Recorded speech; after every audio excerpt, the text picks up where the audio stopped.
The following is a Dowling Catholic Sports presentation on Iowa Catholic Radio. This is Maroon Nation. Still on his feet, the 15, 10, 5, touchdown. Dowling Catholic football lives here. Sack in the backfield, back at the 45-yard line. All Swing pass is nearly intercepted. season It is intercepted. long. Dowling with the pick. Kenny James down the far sideline he goes. It's time for Maroon Football. Our coverage of Dowling Catholic sports is underwritten by Ashworth Vision Clinic, Construction Professionals, Blessman International, Fast Signs, the Catholic Tuition Organization, Skeffington's Formal Wear, Iowa Wealth Management, the Jenny Farrell Team with Remax Concepts, and Bosun the Florist. And now, the voice of Dowling Catholic football, Mark Amadeo. And a very pleasant good evening and welcome to MediaCom Stadium here on the campus of Drake University as we get set for the Class 5A first round postseason as the playoffs are underway here in Iowa with the big schools this week, classes 5A, 4A, and 3A, alongside Matt Maindring and Brian Morris, Mark Amadeo. And hey, Matt, we got a partner back. We were kind of shorthanded last week up in Marshalltown. We were running thin. Now we got it. Well, I'm back, guys. I'm ready. I've got geared up. I'm ready for the wind. I'm ready for the cold. Did you see the flag in the north end zone? That thing is blowing. You got a windbreak here, Brian, right below us. So I stay behind the bleachers. Yeah, I think the Waterloo West fans are going to be taking that in the face a little bit. Yeah. Sure. I think if I was them, I'd sit on this side. Yeah. Trick or treat. Yeah. Because everybody's out begging for candy tonight with some pretty good jokes. I wonder how many jokes Willie Farrell wrote for some of these neighborhood kids, what he charged them for. You know, I think some of these kids anymore, they don't even get the joke thing anymore. So kids just come up to the door now and just have their bags out. Yeah, the parents who are not from Des Moines originally, maybe they just don't even know that rule. I know this. We don't. We're going to have a tremendous audience tonight because a lot of people have their big screen TV, hot chocolate made. We weren't invited, but we're going to be into their living rooms, Matt, because 45 degrees is our temperature, wind out of the west at 15 miles per hour and gusts up to 20, and 45 degrees. So the feels like temperature is in the upper 30s. Brian, you got enough? You're all right? I've got enough layers. I'm good. Hand warmers, all that? Okay. Yep, I'm good. I got gloves. It's all right. Oh, my goodness. It doesn't look like there's a heater in this place either, Mark. Next door there is. Oh, is there? Yeah, Andy Krieger and Kevin Oddie, the PA announcer and spotter over there, and Dino Whipple, the scoreboard operator, they all have heat. Us four radio guys and live stream. We'll be catching up live stream at 7 o'clock, folks, so it'll be on CISN. We just have a booth with windows and a door that shuts and no heat. That's all right. No heat. We're okay. We can tough it out. What a night it is. Dowling made the playoffs, the number one seed. As we didn't know when we left Marshalltown last Friday what was going on. Maroons drew West Waterloo, and Coach Wilson and your math people figured that out. They said, if Waukee wins, there was one, I guess, wild card in there. It had to do, I think, with Marr. If they would have won, that would have moved some stuff around. We would have played Marr, or Dowling would have played Marr, but that didn't happen. So we only hire the best, Mark. You got the best math teachers. I know it. Seaford is, I don't know, he's teaching my daughter too, and if I could just get him to play some Goo Goo Dolls, that would really make her happy during the class. Anyway, so the winner of this game, Dowling and West Waterloo. West Waterloo Wallhawks come in with a record of 5-4. Dowling beat them in Week 5, 55-7 on Dowling's homecoming. So it's kind of a rematch. And the winner of this game will meet the winner of Cedar Falls and Iowa City West. Iowa City West is a 9 seed. They are traveling up to Cedar Falls, who's an 8 seed. Both teams with records of 7-2. And gentlemen, both teams are playing outdoors because Cedar Falls no longer plays in Unidome. They built a new school, and they're playing. This is their second year outdoors. So they're getting that nice north wind or west wind tonight. They're probably second-guessing that decision right now. Okay. So that is Pod A. Pod B has Indianola at Waukee Northwest, who is the 2nd seed, and Dow Center Grimes at Sioux City East. Those two winners will play next Friday night. And in Pod C, it's Ankeny Centennial at 3rd-seeded Johnston, Cedar Rapids Prairie at 6th-seeded Valley. And the winners of those two games will play next Friday. And finally, in Pod D, Waukee travels to Iowa City Liberty, the 4th seed. number 12 seed is Southeast Polk, the defending 4-time state Class 5A champions. Southeast Polk at number 5 seed Ankeny. So that is the matchup tonight. And Brian, you gotta love this. If you got a TV, you can get 4 different games on the CISN networks. You're living pretty good. You are. I mean, you went through those games. There's some good games around the area. Again, Southeast Polk, 4-time defending state champion. You can never count them out. I think Ankeny's going to have a tough game with them. And Valley, again, that Valley team, every year, you know what? They go in the playoffs. Sometimes goes in 5 seed, 4 seed, 3 seed, but they're always in the Unidome, it seems like, every year. So, it's the second season. It doesn't matter what you did for 9 weeks. It all starts right now. It does. And Matt, this is I told Tom Wilson this yesterday when we taped the pregame show segment. I said, you guys are kind of like basketball now, you football coaches. Now you're playing everybody twice. Like in a conference, you go home and home during the long basketball season. Starts in November, ends in March, hopefully in March for most teams. Well, you get to play each other twice within your conference. Well, now you're doing that in football because now we're seeing West Waterloo, who is in Dowling's district for the second time. And even in the other classes, it'll happen a little bit more. You have the 1 versus the 4s and all those kinds of things. They try to cross district the first game, but after that, it's over. Now here, with only this amount of teams, and with the RPI, it really doesn't matter who's in your district. I think, from Dowling's standpoint and talking to Coach too, it's even though we played Waterloo West once, the other matchup, I always like to prepare for teams I hadn't played before in that season. You don't want to see that team twice, especially if it was a close, hard-fought game. And it was always kind of fun to prepare for somebody else. And, you could do some things that maybe they hadn't seen. And it was a little more fun to prepare. But anyway, here we are, and this is a tough one to prepare for. Yeah, it is. You win big, and we'll talk about you win big, but West Waterloo didn't have their running back that game. He was held out because of concussions, so they had their backup running back who got hurt in the second play of the game. They went to the third running back, which was their starting linebacker. And, oh, by the way, West Waterloo tonight has, what did I write down, several players going 2 ways, 6 two-way players tonight. And it's not hot out. It's very cold, so this could be a benefit to them in some respects, Brian. I mean, at this point of the year, you're going to put your best athletes out there, and you're going to say, go play. They have the offensive tackle, Carson Nielsen, who's 6'7", 290, and he is a mammoth human. I remember he's going to the University of Iowa. I can't believe he's not going to be out there every snap tonight because I would put him out there if I was a coach somewhere on that defensive line just to disrupt the Dowling offense. But again, you're listening to the pregame show here on Iowa Catholic Radio. Mark Hamadale, Matt Mandering, Brian Morris before tonight's first-round playoff game, high school playoff game, Dowling hosting West Waterloo here at Drake, here on the campus of Drake University, Mediacom Stadium. We're kind of our postseason home away from home because you got 2 games left outdoors, and then everything goes to the Dome in the semis and the finals. But, Matt, you look at all this. Number one, you got to take care of business. You bring a little bit of, there's some personnel moving around for both teams. Pagano was lost for the year. I think that happened after the West Waterloo game. So Dowling loses linebacker Sam Drexler and Josh Miller. Drexler, the wide receiver, and Josh Miller, the left guard, will not play for the Maroons, so they have players out. And for West Waterloo, they've kind of moved some players around, and Tom said that I think they got a new defensive end, and maybe they've changed their secondary a little bit, so they may have had guys out. But nonetheless, this is what you're doing. And by the way, West Waterloo has won 3 of their last 4 games after they lost to Dowling.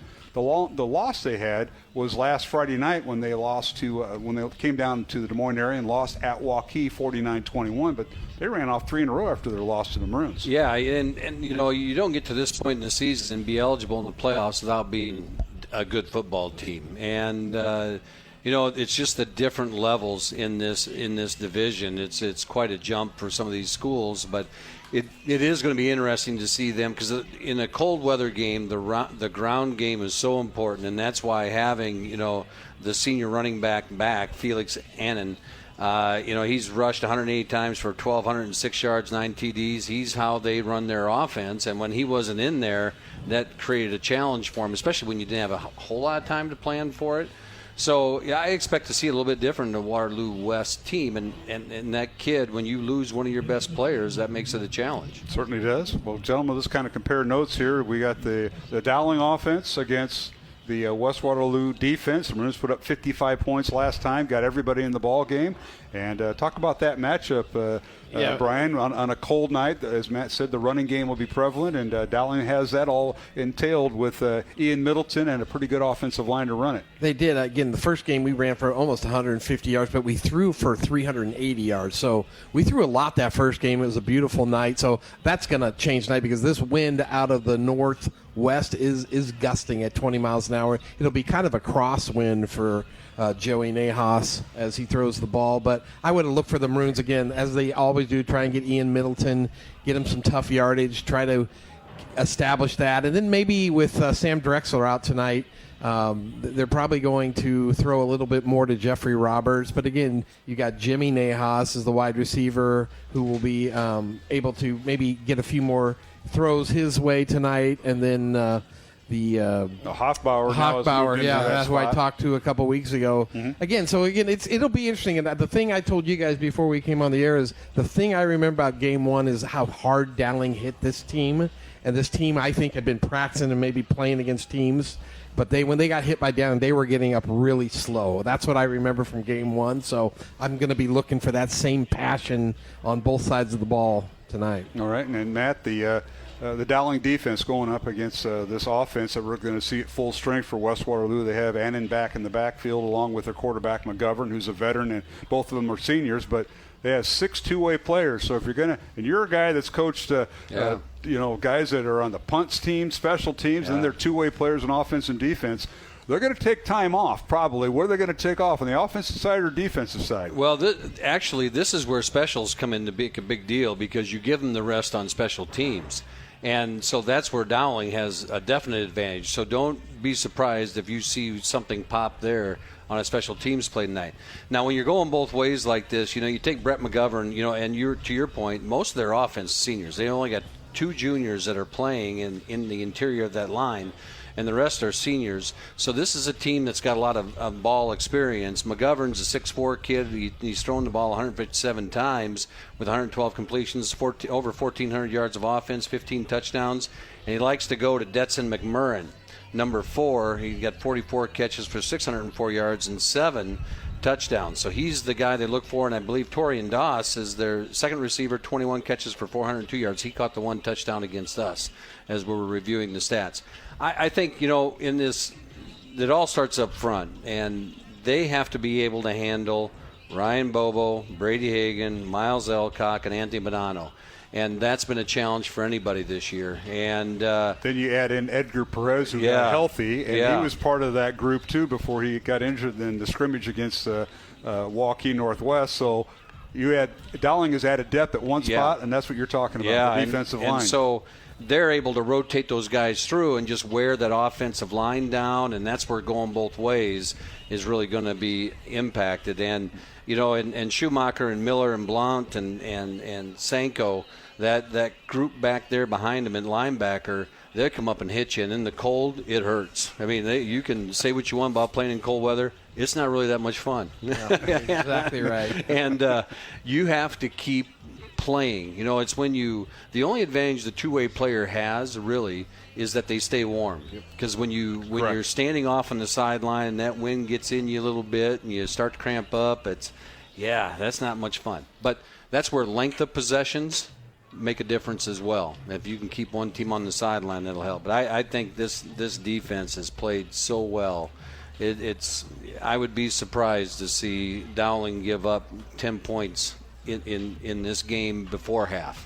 Dowling comes in averaging 34.5 points on offense, giving up just under 8.5 points on defense. Mm-hmm. West Waterloo comes in averaging 28 points on offense and giving up 29 points on defense. So we'll see. That's kind of the tail of the tape. We're going to take a break here in the pregame show. I caught up with head coach Tom Wilson of Dowling Catholic, and we previewed tonight's game with West Waterloo, the playoff game, along with reminiscing last week's game against Marshtown. So stay tuned as we have more pregame from Mediacom Stadium here on the campus of Drake University. Dowling and West Waterloo kick off 7 o'clock straight up. But first, a word from our sponsors, and we'll return. Support for Iowa Catholic Radio is provided by Bozen the Florist. Valentine's Day, Mother's Day, weddings, whatever the message, say more with Bozen. Bozen.com. 515-244-ROSE. Bozen makes the moment mean more. Support for programming provided by Iowa Wealth Management, a fee-only investment advisory firm helping clients grow and protect their wealth, offering personalized investment strategies as well as financial and estate planning. Learn more at iowawealth.com. Committed to creating peace and purpose in your finances. Support for Iowa Catholic Radio is provided by Ashworth Vision Clinic. Complete eye exams, contact lenses, glasses, glaucoma testing, and urgent eye issues. 515-440-4610. ashworthvision.com. Support for programming is provided by Construction Professionals, serving customers through a proven process, creating unique design, functionality, and artistic beauty. Construction Professionals is a Catholic family business built on a strong foundation. cpcustomhomes.com.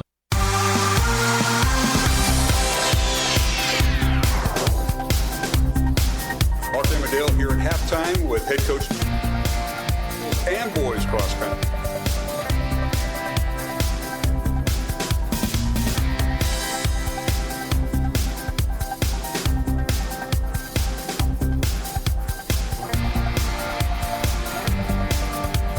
Give me a second.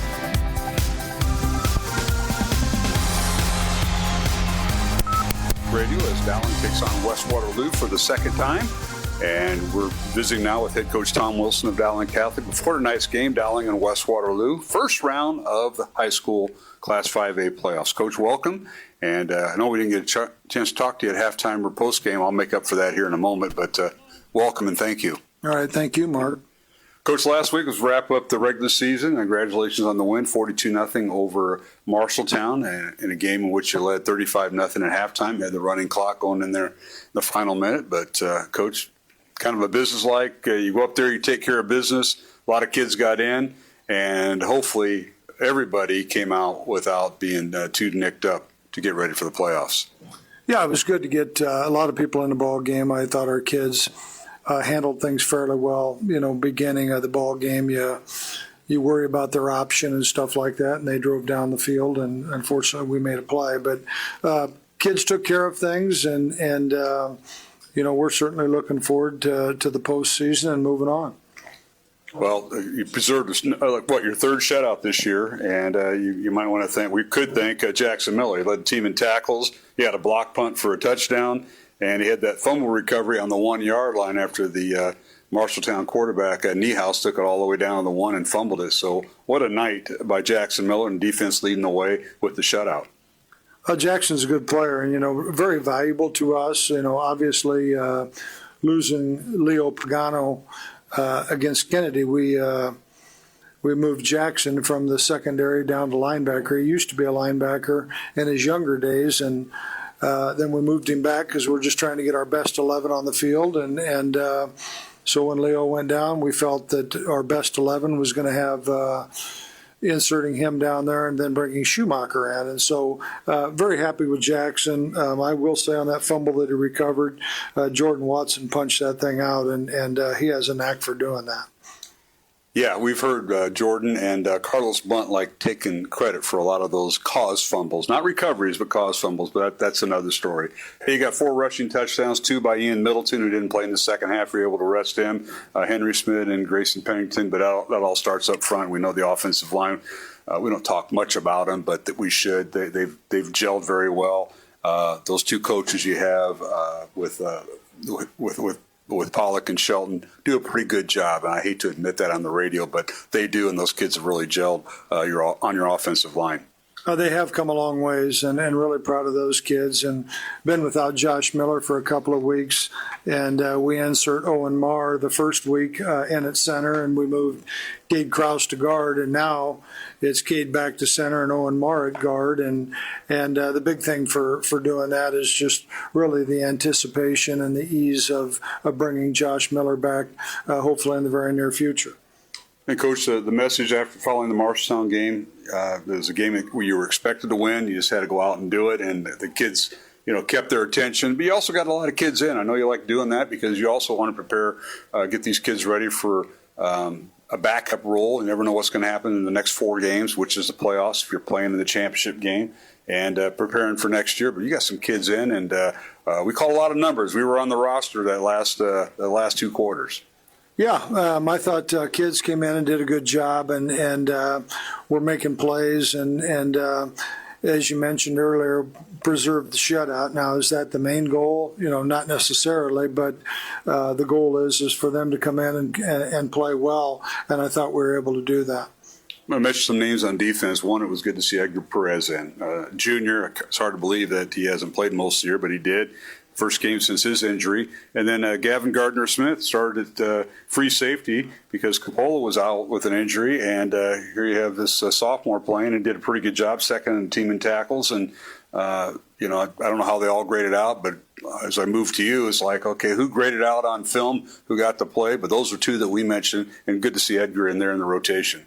Yeah, I'm glad you mentioned both of those kids. Edgar is a really good player, and he's going to help our defensive line at a lot of different places. And we had a lot of plans for him, and then he gets an injury in our scrimmage, and we haven't had him the entire year. And he's out there with a big club on his hand, and he plays 100 mile an hour, and he's going to help our team. And then Gavin Smith, as you mentioned, starting for Maddox. I can.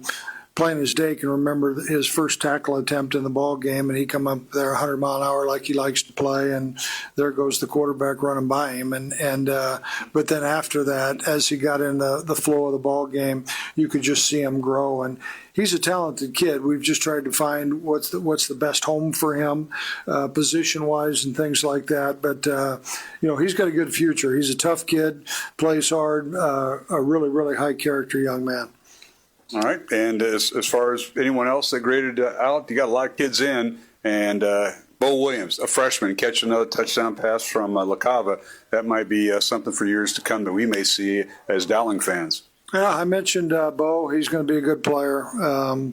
He's young, and that shows every once in a while, but you can't question the talent. I think kids like Gabe Lawson come in and do a good job for us. And, I thought Patrick Sullivan came in and did some good things, one of our backup corners. So I'm always going to miss somebody, but really, really pleased. Dylan Ducharme, Jimmy Howard, a couple of sophomores that have added a lot to the varsity as we've extended their reps. So bright future out of a lot of those kids.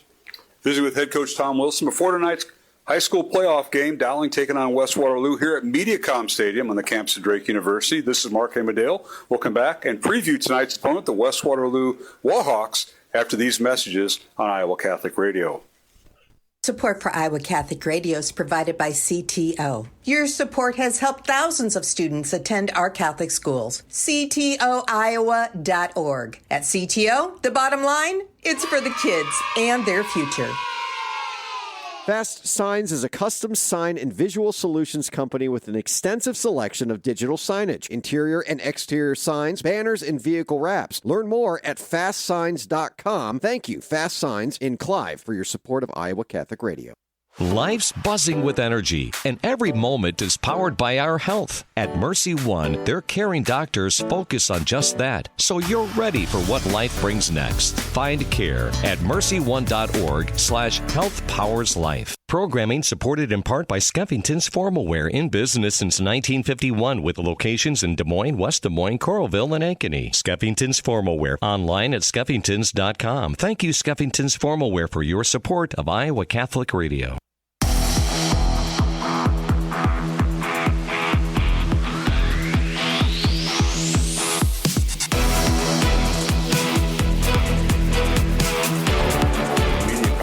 On the campus of Drake University. Mark Amadale. Continue my conversation with head coach Tom Wilson. Coach, not often, but sometimes in high school football, you might play a team twice. Us basketball coaches, we're used to that, game planning and trying to figure stuff out. This has got to be very unique. Not that it hasn't happened before, but you played West Waterloo earlier this year, had a nice win over them. I think it was week 5, was our Dowling's homecoming, and here you have them again. And the question is, what's changed for both teams? Dowling obviously has lost a linebacker, but what's changed with them, and how do you proceed game planning for tonight? Yeah, obviously, after us, they had a couple of big wins. They beat Dallas Center Grimes, who is a 7-2 team. They beat Cedar Rapids Kennedy, which I think is a tough and physical team. And so, West has made some improvements. They've got that left side of their offensive line. Their left tackle, the Nielsen kid, is going to the University of Iowa. Those two guys are really, really big. Their running back, 1,000-yard rusher, didn't play in that first ball game. Evidently, he sat out with a concussion. Both corners, one was out, the other one got hurt in our ball game, so I think he was out fairly early. So really, they have 3 new starters in the ball game that they didn't have the first time, and ironically enough, we're going to be without 3 because, as you mentioned, Pagano, we talked about Josh Miller being out the last couple of weeks, and we won't have him, and then Sam Drexler won't play tonight. So, our job is, at the end of the day, nobody cares who's in and who's out. It's still Dowling Catholic football versus Waterloo West, and we've got a job to do, and we insert kids in there we think can get the job done. Well, what are the keys, Coach? Because you play a team twice. You don't like seeing that, especially in football, but what are some of the keys? Obviously, you like taking away one thing from them, what they do well. Is it running the ball? Is it passing the ball? What's their quarterback going to do? So be interested to see how that transpires, but at least for the first half, what are some of your thoughts? Yeah, number 7 is the running back, Annan, and nobody has really slowed him down. I take that back. I think Fort Dodge did a decent job against him, but it's like last week. They get beat by Waukee, and he has 150-some yards on 28 or 29 carries. So it's not like they're going to go away from him. I really think that they've got some threats at wide receiver. That concerns me a little bit.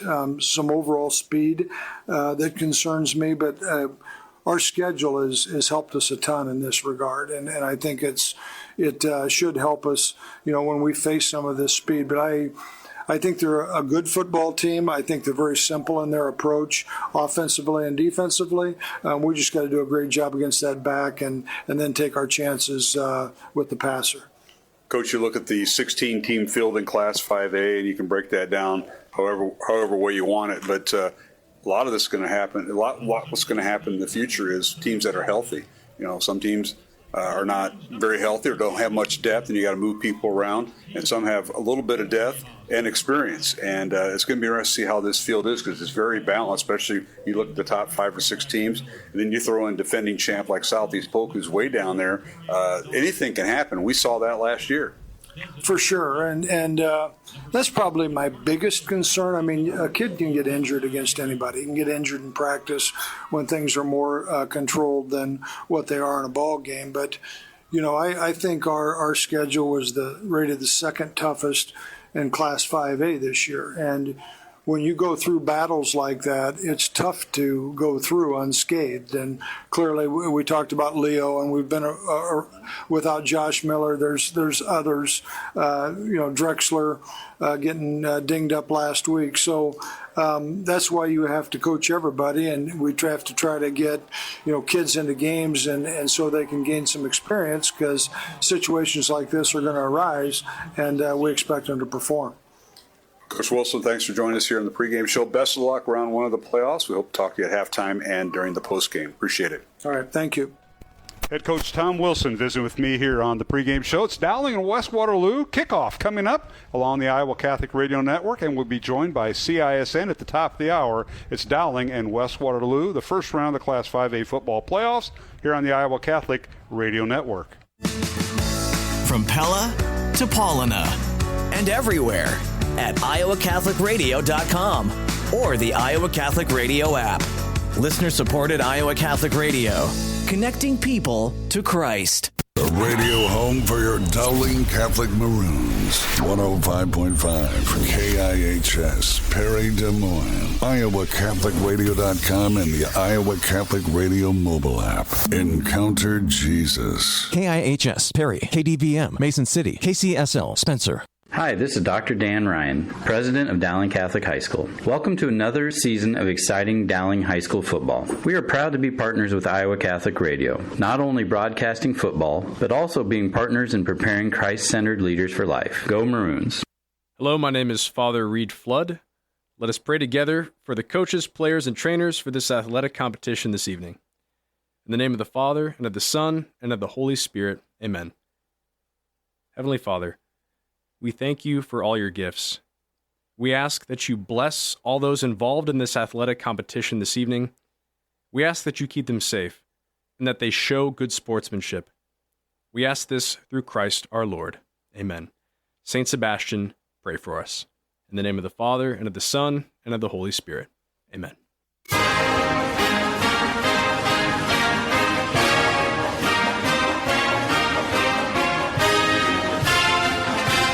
Hey, good evening, and welcome to MediaCom Stadium here on the campus of Drake University in Des Moines, alongside Matt Maindring. I'm Mark Emmerdale, and we are set for high school playoff football. It's Dowling taking on West Waterloo. And Matt, we're just about set for kickoff as we're going to start right on time. We don't have any announcements or anything like that. We're about ready to go. When you think about playoff football, you have no distractions. You just get out there and tee it up and go, except for everybody knows it's cold and they want to get started a little bit early. There's still 17 seconds on the clock, and they got to let it run down. So. They are? Yes, they did. Let's go down to our first report. Brian Morris has our Jenny Farrell sideline report. And Brian, come on in. Yeah, guys, the wind is blowing, but, as part of the stadium, we're kind of shielded from it here on the Dowling sideline. I'm sure out on the field it's a little more, but I thought it would be a lot more windy down here. All right, here's a squib kick by Ryan Kuhn. It's going to roll towards the end zone, and wisely, West lets it go, and it just barely got past the ends by the goal line, and it's a touchback. 1st and 10, West on their own 20, but that could have went different. Yeah, that was almost a critical error to start the game out for Waterloo. Is that ball, if it stops at the 1 yard line, it's a live football. It is. So then it's anybody's ball. Thank goodness Des and McMurrin and Torian Doss on the return. They let it go in the end zone. So the West Waterloo offense, they come in with a record of 5-4. And they have at quarterback Brett McGovern, who's thrown for 9 touchdowns and rushed for 5 on the year. They work out of the shotgun. They give it to their tailback, and he's hit and dropped at the point of attack. A lot of Maroons around the ball right there at the 20-yard line. Gain of 1. They'll give it up to the 21-yard line there, Matt. Big Miles Elcock, the 6', 250-pound senior, met him right in the hole, and a little Carlos Blanc to go with him, and just a 1 yard gain there as they get the first snap of the game in. Cold night here in central Iowa. 45 degrees at game time is our temperature. Feels like temperature at 39 degrees. That was Felix Annan, the tailback, who did not play against Dowling in the first meeting. And he has rushed for 9 touchdowns on the year. Handoff Annan again, and he kind of squirts his way up to the 24-yard line, maybe the 25 for a gain of 3, and will bring up 3rd and 5 for the Wahawks. Yeah, and that time they brought the Dowling defense as they, again, tried to go up the middle with Annan. That Joel Sanko came off the edge and got him from behind. And when you see number 2 flashing like that, he can run. The young man can run, Joel Sanko, and chase it down from behind. Good tackle, minimal gain. So to bring up 3rd and 5 for West, Torian Doss, Des and McMurrin, and Tucker Satterley, the wide receivers. Quarterback is Brett McGovern. And he'll work. He has thrown for 15 touchdowns, on the year. Back to throw is McGovern, chasing the pocket, on the run, fires a ball downfield, incomplete. He underthrew his intended receiver. Tucker Satterley, the 6'4", 225-pounder, incomplete. Will bring up 4th and 5, so the Dowling defense holds, but they got him flush from the pocket. They did, and I was watching, the big number 77, Carson Nielsen, the 6'7", 290-pound senior at the left tackle.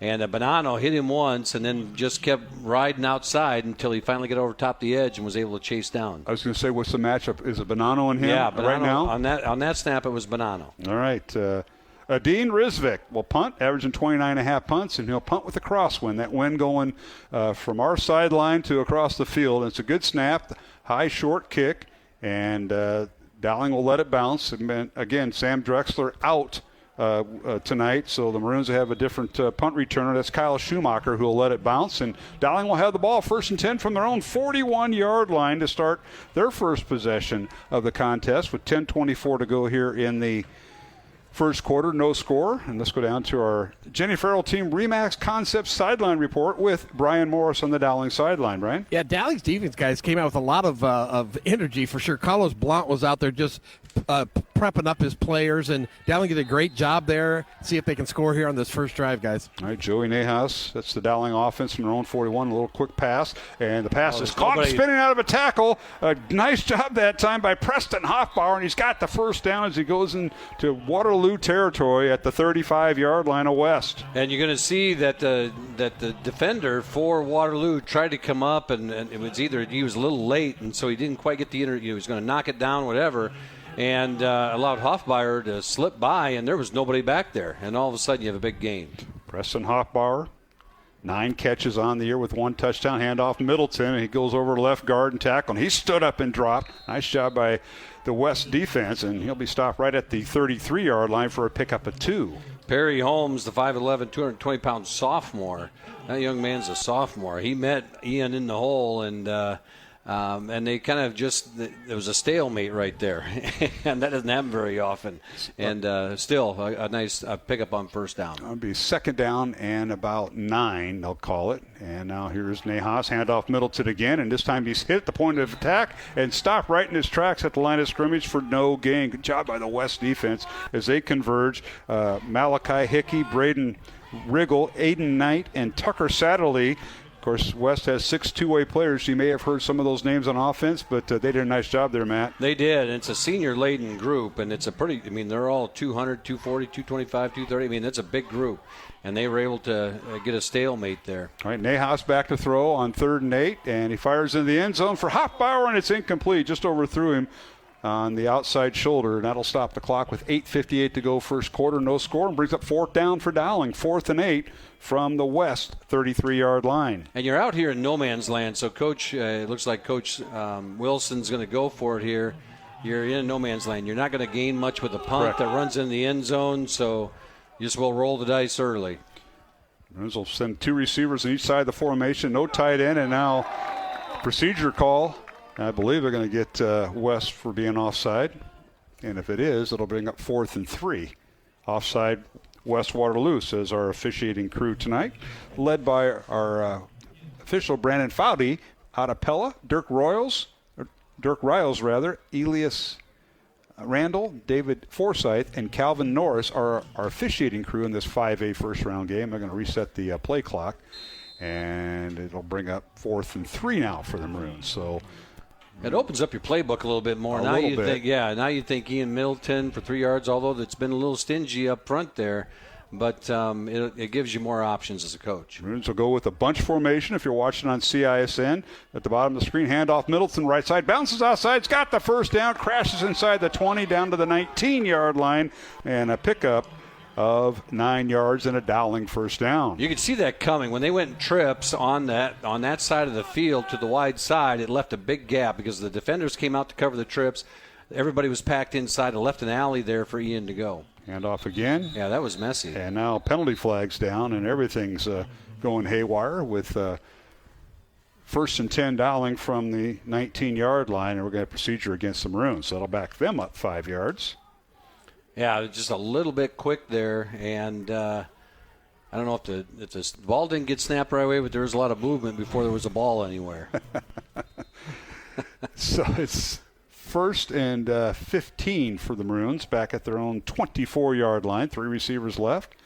And the handoff to Middleton. Ian goes right over the A-gap, and he's hit and dropped. Good job by the West defense, led by Perryon Holmes, a young sophomore who plays linebacker, and he's also one of the backup tailbacks. And he's a pretty good wrestler, and it showed there, and he really stuck that play down. Wow. Yeah, I didn't know he was a wrestler. That's a good ad by you there, Mark, and he showed it right there. That was technique, and you always like that, have that wrestler in there at linebacker. They can get in there and leverage. It's all about leverage. Loss of 1 will bring up 2nd and 16. Dowling. Middleton goes in motion. 3 receivers left. They flood the left side. Back to throw Nahas, looking right. Now wants to throw, and he underthrew his intended receiver.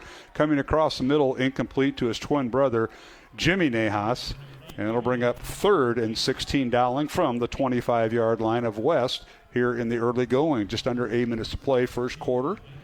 And that's probably the hard part for Joey Nahas is the fact that when you get in there like this and you're handed off a few times, your arm isn't quite as loose as you're used to it being, and on the run right there, that's a tough throw, and he threw it into the dirt there a little bit. This will be the 8th play of the Dowling drive. It started back in the 41. Back to throw is Nahas over the middle. Caught inside the 5. Touchdown Dowling. And Preston Hoffbauer has his 2nd touchdown of the season and the 1st of the postseason for Dowling Catholic from 25 yards out. Yeah, Joey Nahas, what a pass. I mean, he threw that over the first level, and it went over the linebacker in a picture-perfect way, and then he was able to drop that in there to Hoffbauer, who breaks the one tackle and then gets into the touchdown, in for the touchdown.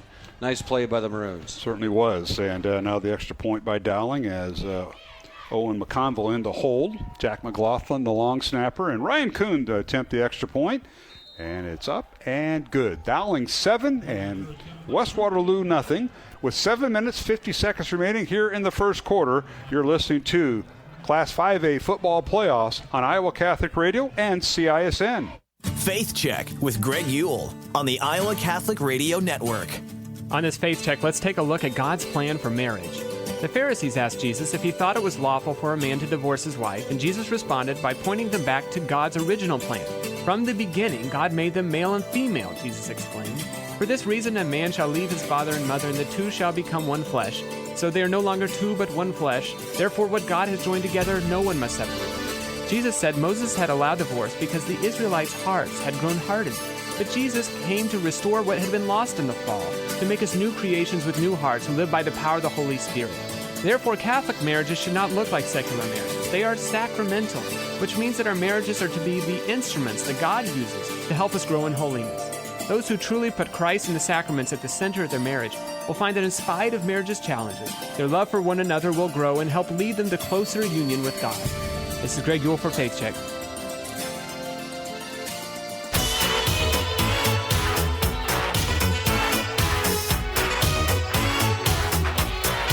All right, Dowling going 8 plays, 59 yards, capped off by a Joey Nahas 25-yard touchdown pass to Preston Hoffbauer. Ryan Kuhn's extra point is good, and Dowling leads at 7-0. Now a little squib kick on the kickoff by Dowling, recovered by West Waterloo at the 31-yard line or so, and that's where their office will take over. Let's go down to the Dowling sideline, and that is where our Jenny Farrell Team Remax Concepts sideline reporter is, and that is Brian Morris on a tremendous night, a very chilly night, Brian. Yeah, it was a great play there by Preston Hoffbauer. He caught it in his hands. That's hard to do as a receiver, but he used his hands, did not let the ball get to his body, ran a perfect route, and Nahas hit him with a great score to get it in here on this first drive for the Maroons, just to put it up 7-0, guys. Yeah, and as Matt mentioned, got it right over a linebacker.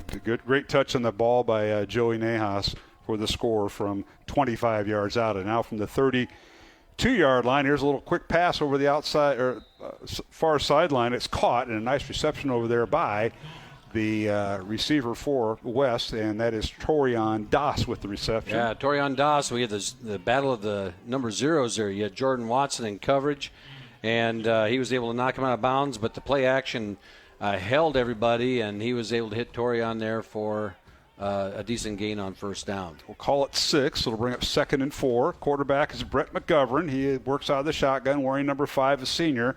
Just 2 underclassmen in this lineup, all seniors. A handoff goes to the tailback, and that's Felix Annan, the 5'11", 180-pound senior who did not play against Dowling in Game 1, has 9 touchdowns on the year and over 1,200 yards rushing, turns the corner across the 40 up to the 41, a gain of 3. Yeah, nice strong run there by Annan, and he was able to break the initial hit of Jackson Miller and then got caught up with Brady Hagan, and Carlos Blount were dragging him down short of the first down. Quarterback sneak by McGovern. This time he gets under center, and he picks up the first down up to the 44-yard line of West. Pick up a 3.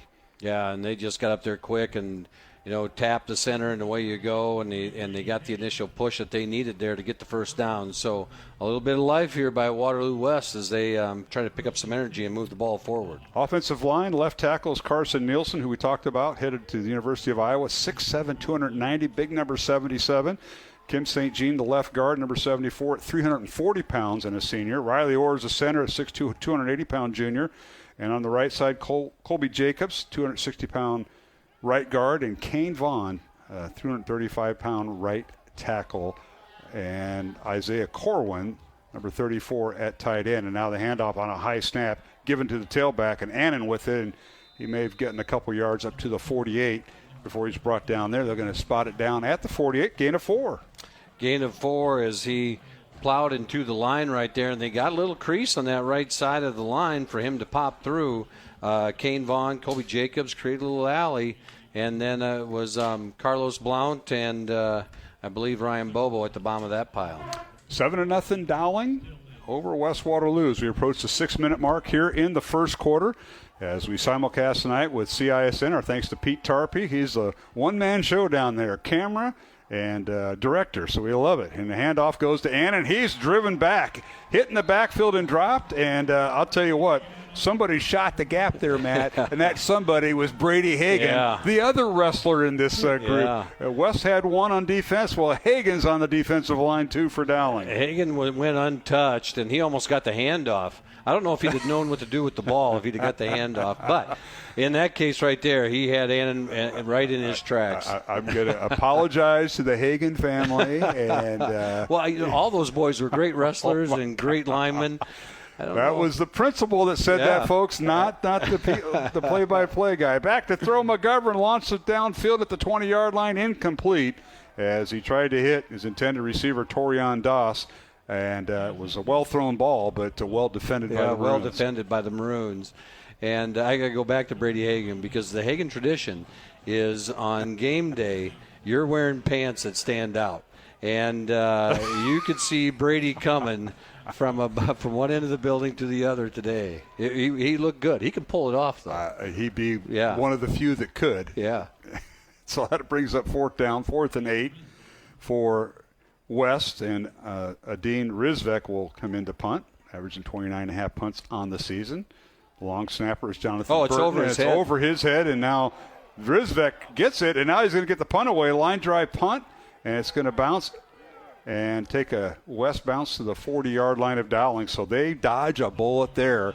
They'll mark it down at the 41. That's where Dowling will have it, 1st and 10, from their own 41-yard line with 5:04 to go here in the first quarter. Dowling leading 7-0. Let's go down to our Jenny Farrell team RE/MAX Concept sideline report. Jenny Farrell team has been helping generations of Dowling Catholic families with their real estate investments for almost 30 years. JenniferFarrell.remax.com. Brian Morris, come on in. Yeah, guys, that snap was about 10 feet over that punter's head.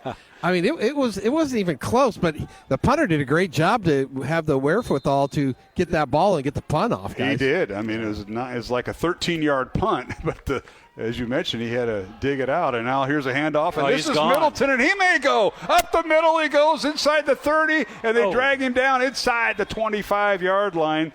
Ian Middleton right up the gut deep into West territory at the 23-yard line. They spot him down there, Matt. He hit the crease on the right side of the line and was able to get behind Max Thomas and Evan Mitchell and just exploded through the hole and with a stiff arm later, and he's gone. Here he's going again. That was a 36-yard run by Middleton. First down, Dowling to the 23, and Ian spins out of a tackle and gets all the way down to the 12-yard line. He'll pick up 11 on that carry, and he did a lot of that on his own. He did, and that time there was a little bit of a spin move behind the line of scrimmage, and he was able to explode and get forward, and it looks like we have an injury timeout here. So we've got a stoppage of play, and man down for West Waterloo with 4:37 to go here in the first quarter. Dowling leads at 7-0, and we'll keep it here. We want to mention our supporters of Iowa Catholic Radio. They include Fast Signs and Clive, Skeffton's Formal Wear, the Catholic Tuition Organization. Our thanks to Iowa Wealth Management, a fee-only investment advisory firm. They are Red Zone supporters, helping clients grow and protect their wealth. Learn more at iowawealth.com. Our thanks to the Glazer family. Appreciate all they do. And the young man gets off under his own power, and that's hopefully it was just a cramp. And I hate saying that because you can get dehydrated on a cold night like this, a game-time temperature at 45 degrees and a gusty wind, a crosswind. So it's first down Dowling at the 12 of West. Nahas out of the shotgun, 2 tight ends for the Maroons, 1 receiver on each side, and they're going to get a receiver flinching there right in front of the head linesman. And that would be the guy that scored the touchdown, Mr. Hoffbauer would be guilty of the 5-yard penalty. And you saw him tap his chest right away, and he is on me. And then, I think you'll see this kid make up for that here pretty quick. So we'll bring up 1st and 15 for Dowling. Move the ball back to the 17-yard line. Dowling in their home maroon jerseys, white pants and helmets, and West with their visiting white uniforms and gold helmets. And they defend the south end zone here, does West. Dowling with the handoff. Middleton, right side, gets through a crease. Outside the numbers he goes and finally crashes down inside the 10. So he gets some of those yardage back, and they're going to give him 8 yards on the carry. Yeah, he was able to fly through there and pick up some good yards, and it looked like, I'm running down the list here. Give him an 8-yard gain. Yeah. Go ahead. No, I was looking for the number. And now they got penalty flags down. I think we have procedure again against Dowling. That was not a good snap that Joey had to grab, and procedure against Dowling. Bring up 2nd down. That's the second one like that's been a little bit muddy, where the snap is, the timing is just off, and I'm not sure. They rotated back now, right? So we got Cade back at center, and yes. So getting that timing back between these guys is. Cade Krause at center, Owen Marr now at left guard, and Carter Barrett at left tackle. Evan Mitchell, the right guard, and Max Thomas, the right tackle. And Dowling takes a timeout, so we will too. With 3:32 remaining here in the first quarter, Dowling leads at 7-0 in the Class 5A football playoffs on Iowa Catholic Radio and CISN. Support for Iowa Catholic Radio is provided by Bozen the Florist. Valentine's Day, Mother's Day, weddings, whatever the message, say more with Bozen. Bozen.com, 515-244-ROSE. Bozen makes the moment mean more. Health powers life. From the delightfully routine to the truly uncharted, at Mercy One, their caring doctors focus on just that, so you're ready for what life brings next. Find care at mercy1.org/healthpowerslife. Support for programming is provided by Construction Professionals, serving customers through a proven process, creating unique design, functionality, and artistic beauty. Construction Professionals is a Catholic family business built on a strong foundation. cpcustomhomes.com. Support for Iowa Catholic Radio is provided by CTO. Your support has helped thousands of students attend our Catholic schools. CTOiowa.org. At CTO, the bottom line, it's for the kids and their future.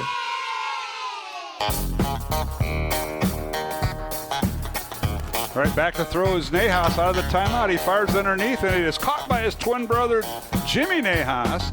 And he gets inside the 10. They'll spot him down around the 6-yard line. A short gain of 3 that time, but a well-developed play out of the timeout there, Matt. It was, and the timing on that was really good. And now you're at 3rd and 3, 3rd and 4, and right. 3rd and 5. They're getting on the scoreboard, but they can get a first down yet before the touchdown. So a 3-yard reception that time from between the Nahas brothers. Back to throw is Joey Nahas, and now he's got defenders on him. Now he wants to run, throws against the grain, fires it into the end zone. Touchdown, Ian Middleton, the tailback, who is also in the end zone, and that is his first touchdown reception this season for Ian. Yeah, great play by Joey Nahas and the line. The pocket started to collapse. Joey gives a pump fake, rolls out to his left, and you saw someone from the line pick up the defenders. And I thought Joey could have ran it in myself, but he found Ian sitting there standing all alone in the end zone and flipped it over the top to him, and you have 6 points. So that's the second touchdown of the night for Joey Nahas, this time to Ian Middleton, his first reception of the year, and now the extra point by Dowling as Ryan Kuhn in for the extra point. McConville in to hold. That's Owen McConville, the junior, and Jack McLaughlin, the senior long snapper. And ball down, and extra point is up and through. So Dowling leads at 14-0, 2:51 remaining here in this first quarter from Mediacom Stadium on the campus of Drake University. In Dowling 14, West Waterloo 0 on Iowa Catholic Radio and CISN. Thought of the day with Monsignor Frank Bagnano. We all have fears. Some are small, minimal, others are major and frightening. In times like this, I recall the words of Jesus to the man who was very afraid his daughter was near death. Jesus told him, "Fear is useless. What is needed is trust." And Pope John Paul II had that as his motto, do not be afraid of anything. If you're honest, fair, just, standing on the truth, don't be afraid of anything. Fear is useless. It doesn't do any good. What is needed is trust in God's presence, His unconditional love, and concern that in this situation, 90% of our fears never materialize anyway. Jesus said, fear is useless. What is needed is trust. I love that 5-word prayer, Lord, I trust in you. And that is today's thought of the day. They played them on Mr. Mash. Right here's the kickoff, and here's the return by West Waterloo from the goal line, and they get it across as Desmond McMurrin across the 20 up to about the 23-yard line. That's where the Warhawks will start, 1st and 10. Dowling 14 and West Waterloo nothing. Dowling going 5 plays and 59 yards, capped off by a second touchdown from Joey Nahas. This one to Ian Middleton from 6 yards out. Let's go down to our Jennifer Farrell sideline report. Brian Morris, come on in. Yeah, guys, so we had a holding there, it looks like, on Waterloo West. It's going to pin them back a little bit longer. On that touchdown, you're right, Matt. Joey Nahas could have ran that in, but Ian Middleton was just standing there. But Joey really made the play because he dodged that defender to give himself some space to get away from all that noise that was happening in front of him. So good play by Joey Nahas to create space and give himself an opportunity to make that throw. Yeah, and just an outstanding finish of the drive there by the Maroons. They had their backs against the wall a little bit and just came out and executed and put it across the goal line. So West, as you mentioned, Brian, is back at their own 14-yard line, holding on the return. So they'll have a first down there. Mark Amadale, Matt Mandering, and Brian Morris tonight on Iowa Catholic Radio. Brian on the Dowling sideline on a very chilly 45-degree night. And now a high snap, hauled in by McGovern. He'll give it to Annan, and he's stacked up right at the point of attack. May have gotten a yard up to the 15-yard line. He did. It'll bring up second down 9. Yeah, and they pull up the pile, and you got Jackson Miller at the bottom of it again, and then our man Brady Hagan again at the bottom of that pile as you try to test that front four, and that's like run into a wall over and over again. It is quite the wall. Then you get Edgar Perez back to add a little bit more depth, along with Jack McLaughlin, who's also a long snapper, and then Ian Middleton. Once in a while you'll see him in there.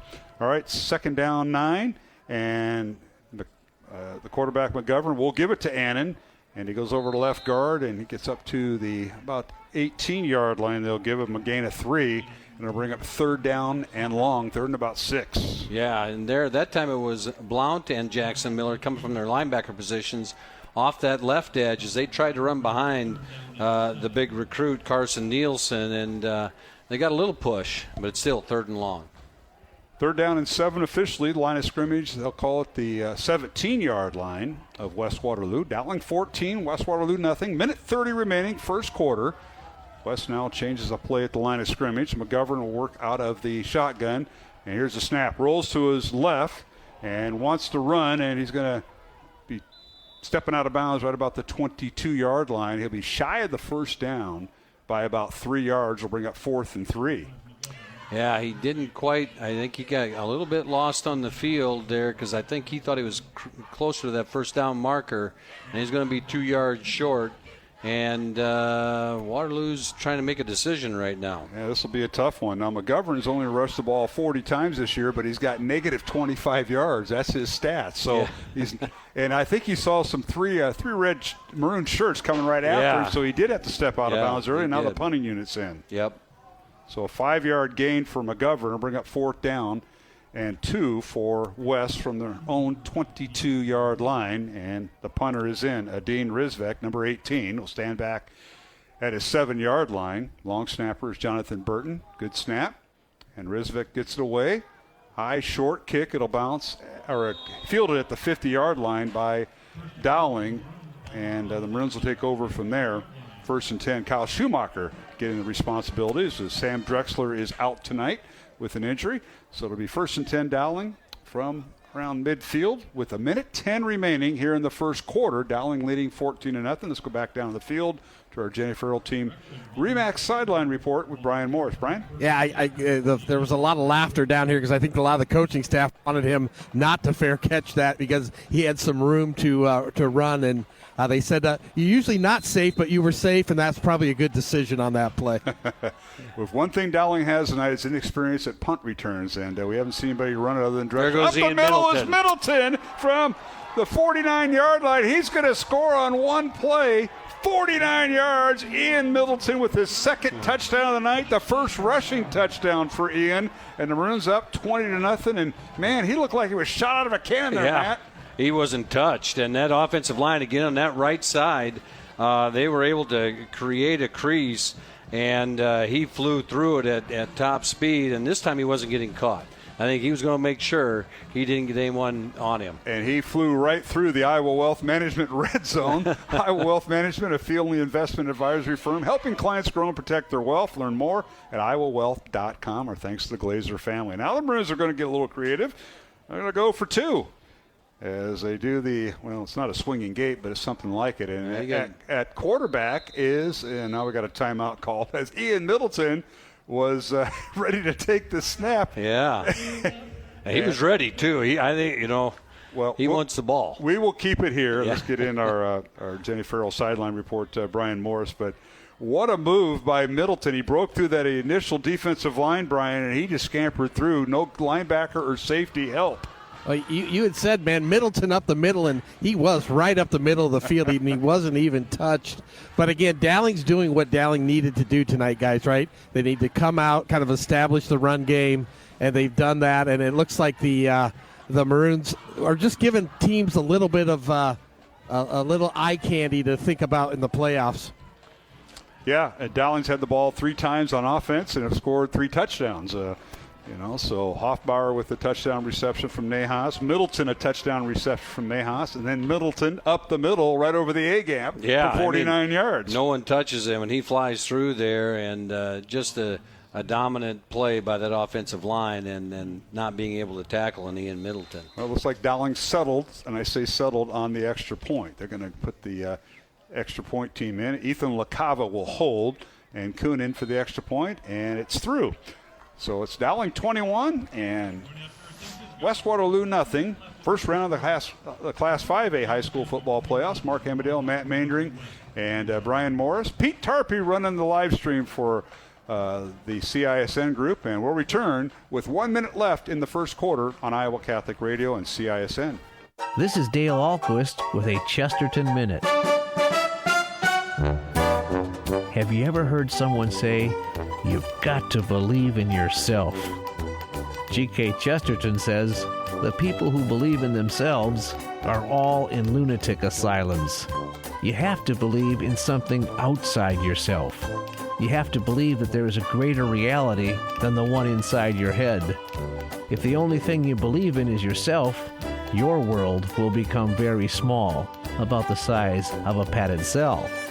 We live in a world that rejects the worship of the one true God and has substituted something called the God within. But as Chesterton says, if Jones is told to worship the God within, it ultimately means that Jones shall worship Jones. And that's not going to work. Want more than a minute? Visit us at chesterton.org.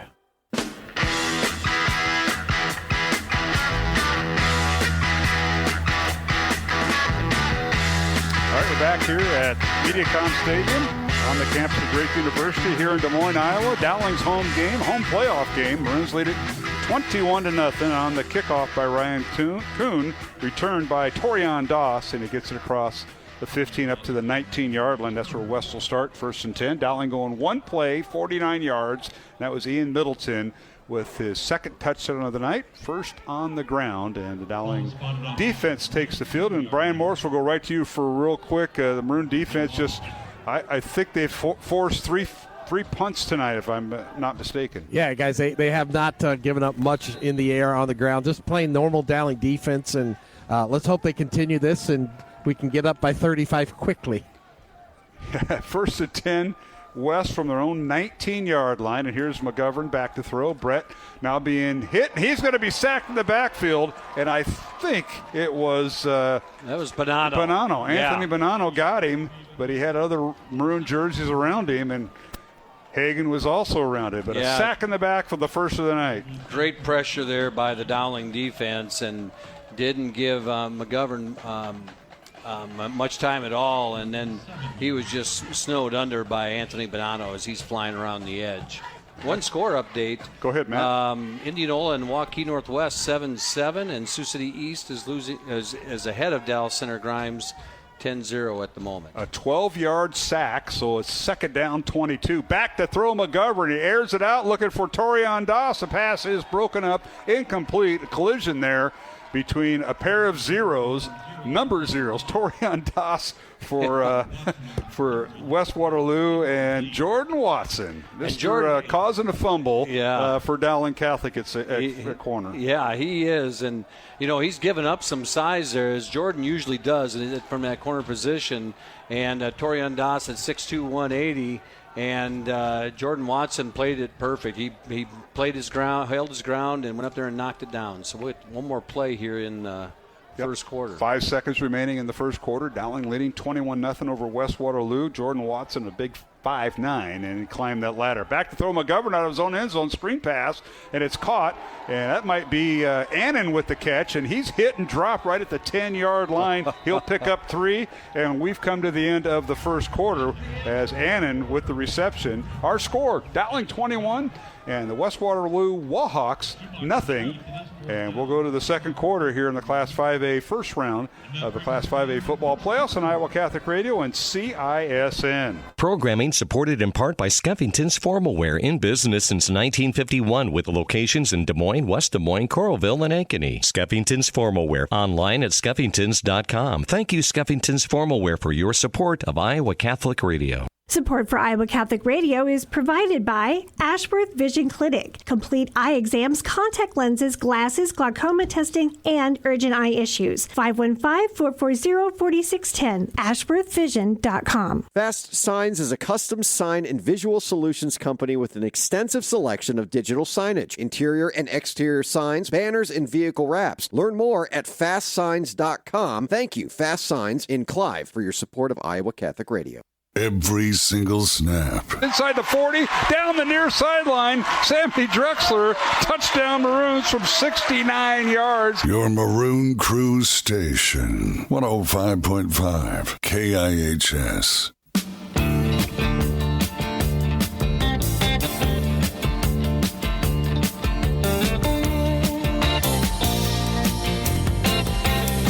All right, we're back here at MediaCom Stadium on the campus of Drake University in Des Moines. Second quarter, and it's 4th and 19 for West Waterloo. They'll punt out of their own end zone, which is on the other side of the goal line, as one of our listeners texts me. He says, I forgot the name of the goal line. I couldn't spit it out. And now here they are punting from their own end zone. Here's Rizvik, and Dowling's going to let it go out of bounds. It'll go out of bounds. About the 42-yard line in West Waterloo territories, where Dowling will start 1st and 10. With 11:53 remaining here in the second quarter, Dowling leading 21-0 over West. And Matt, you got some score updates before we go down to Brian. You bet. And I got Sioux City East up on Dallas Center Grimes 13-0. Johnson's up on Ankeny Centennial 13-6. Liberty, Iowa City Liberty is up on Waukee 10-0 at this point. All right. Appreciate those. I believe, it's hard to tell from the scoreboard, but I believe Van Meter and Roland Story are tied for my wife listening at home. Was she flipping pancakes Sunday? She wasn't. We had guests over, and so she got stuck at home. If they're going to give the ball to Dowling at the West 39-yard line, the Maroons will go to the ground, and there it hand goes. off right up the gut. They go again, and that is Grayson Pennington, touchdown. They used the same play that worked the last time for Middleton. Yeah. That one was headed south. This one was headed north as we switched sides. Pennington from 39 yards out, and Dowling increases his lead to 27-0. And again, they've found something there in that Waukee, in that Waterloo West defense, that they're able to man up, and they're getting a hat on everybody and blowing through there. And again, Pennington went untouched, the distance, one play, touchdown. 39 yards on the score. And now Ryan Kuhn, who's getting a workout in his leg tonight, will attempt the extra point. Dowling leading 27-0. The extra point on its way. And it's blocked. So our score remains 27-0 Dowling over West Waterloo. We'll take a break along the Iowa Catholic Radio Network and CISN. 60 Seconds with Archbishop Fulton J. Sheen. Man who's free to love is free to hate. He who is free to obey is free to rebel. Virtue in this concrete order is possible only in those spheres in which it is possible to be vicious. A man can be a saint only in a church in which it is possible to be a devil. You say, well, if I were God, I would destroy evil. Well, if you did that, you would destroy human freedom. God will not destroy freedom. If we do not want any dictators on this earth, certainly we do not want any dictators in the kingdom of heaven. And those, therefore, who would blame God for allowing man freedom to go on hindering and thwarting his work are like those who, seeing blots and smudges and errors in the student's notebook, would condemn the teacher for not snatching away the book and doing the copy himself. The people you know and trust are on EWTN.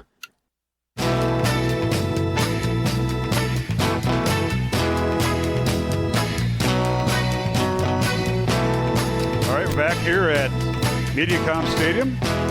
Drake University in Des Moines. Very cold night, 45 degrees at game time. Here's a kickoff by Ryan Kuhn, low line drive. And it's going to be picked up by McMurrin. And check that, Torian Das on the return. The ball got loose right at the 35-yard line, and the officials give it to Dowling. They say the Maroons came up with it. And I couldn't tell. I see it when he was going down that whoever was on that tackle was ripping the ball out of his arm, and the ball did pop loose. Well, the officials are going to huddle up. Let's get Brian Morris in, and our sideline reporter, Brian. And anything you can add to this? Officials are going to talk it over. We may get a ruling here. Again, it felt like he was down, guys, to be quite honest. Yeah, I thought he was down. Okay. Down by contact, so what turned out to be a loose football.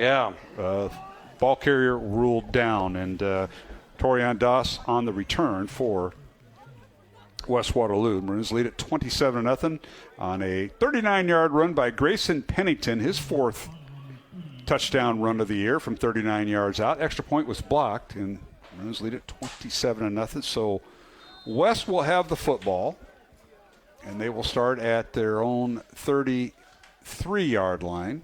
Actually, the 34 they're going to mark it up to. As the Dowling offense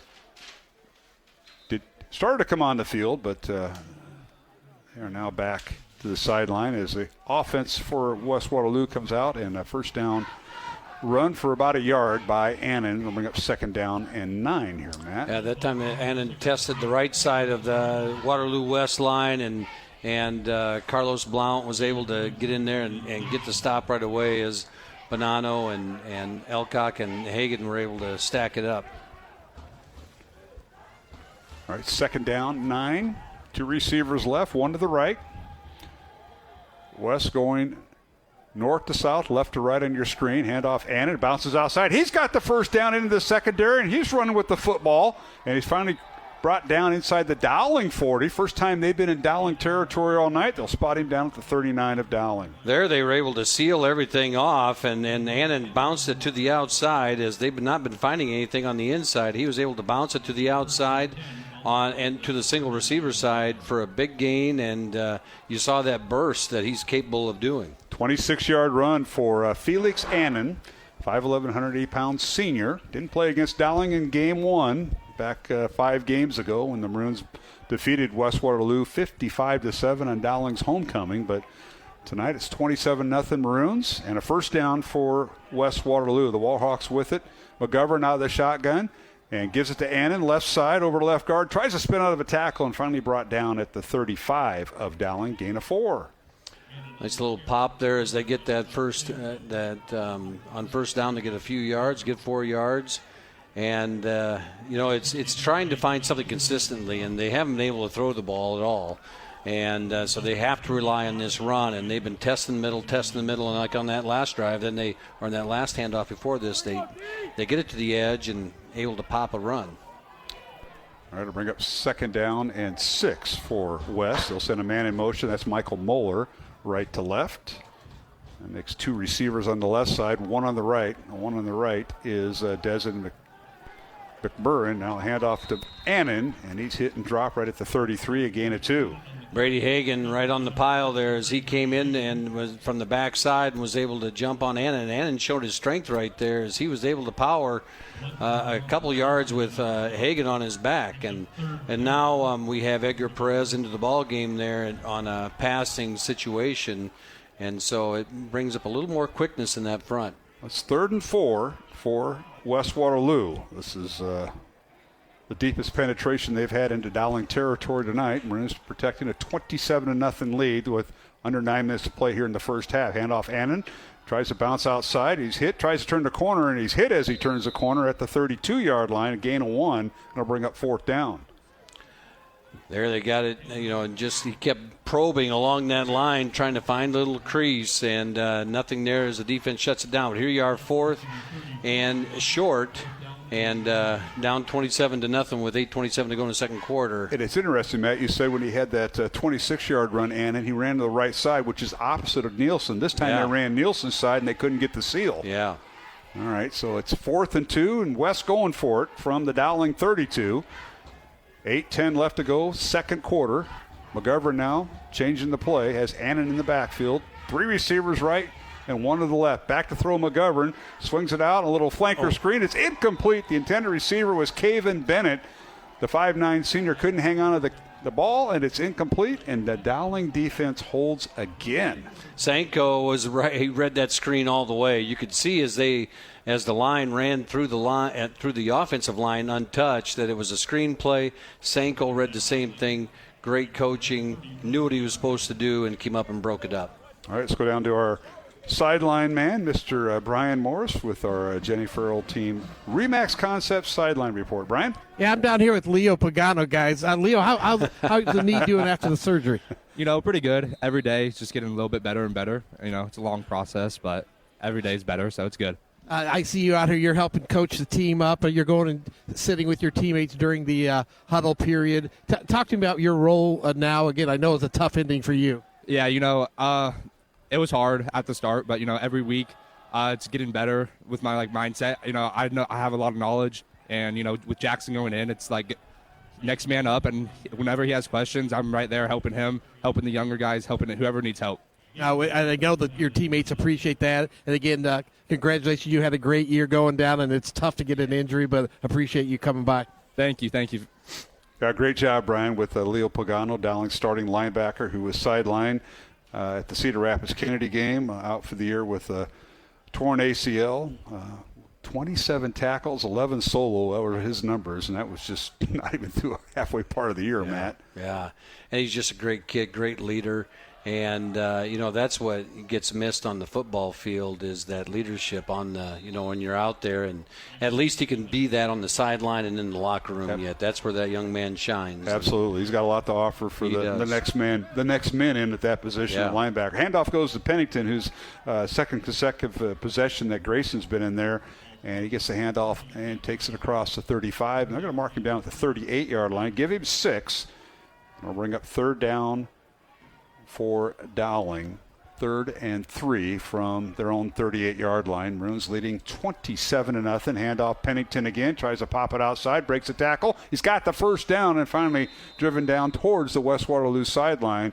Marking at the 43, and that's good enough for Dowling first down. There he was probing the left side or the right side of the Dowling offensive line, and he was able to bounce it outside, turn it up, a little spin, knew where the marker was, and was able to get that first down and move the sticks. Boy, isn't that important? Knowing where the marker was, knowing what you have to get to get the first down. First down, Dowling. Back to throw is Nahas. Joey in the pocket is now scrambling around, and he's going to get back and maybe a gain a yard up to the 45-yard line. He'll gain 2 after everything broke down. Good coverage that time by the secondary of West Waterloo. It was good coverage, and he didn't find any place to go, and they did a really good job of containing him as Malachi Hickey was the one that brought him down and tackled him for the short gain. So it'll bring up 2nd down 8, Dowling on the 40 on their own 45. Handoff goes to Pennington, and he breaks one tackle and then spins around another, and that's Henry Schmidt, who's in there. Now the Maroons are interchanging their tailbacks, and Schmidt on the carry, and he gets it up to midfield, gain of 5. Yeah, nice run there as they were able to keep this drive going and keep pounding that ball. It does a couple things, chews up the clock, and keeps the Waterloo West offense on the sideline. Maroons with 2 tight ends and a receiver on each side of the formation. Joey Nahas at quarterback, 6 foot, 190-pound senior. He's thrown for 18 touchdowns on the season. He's thrown 1 tonight. Actually, he's thrown 2 tonight. And hands it off to Schmidt. Henry tried to turn the corner over to left guard, and he's hit and dropped. Nice job defensively. That is Isaiah Shepard, the sophomore linebacker, making the stop. And he brings that wrestling mentality to Shepard, and will bring up 4th and 3 for the Maroons. Yeah, he's another one of those sophomores for Waterloo West that's able to come up and make some plays.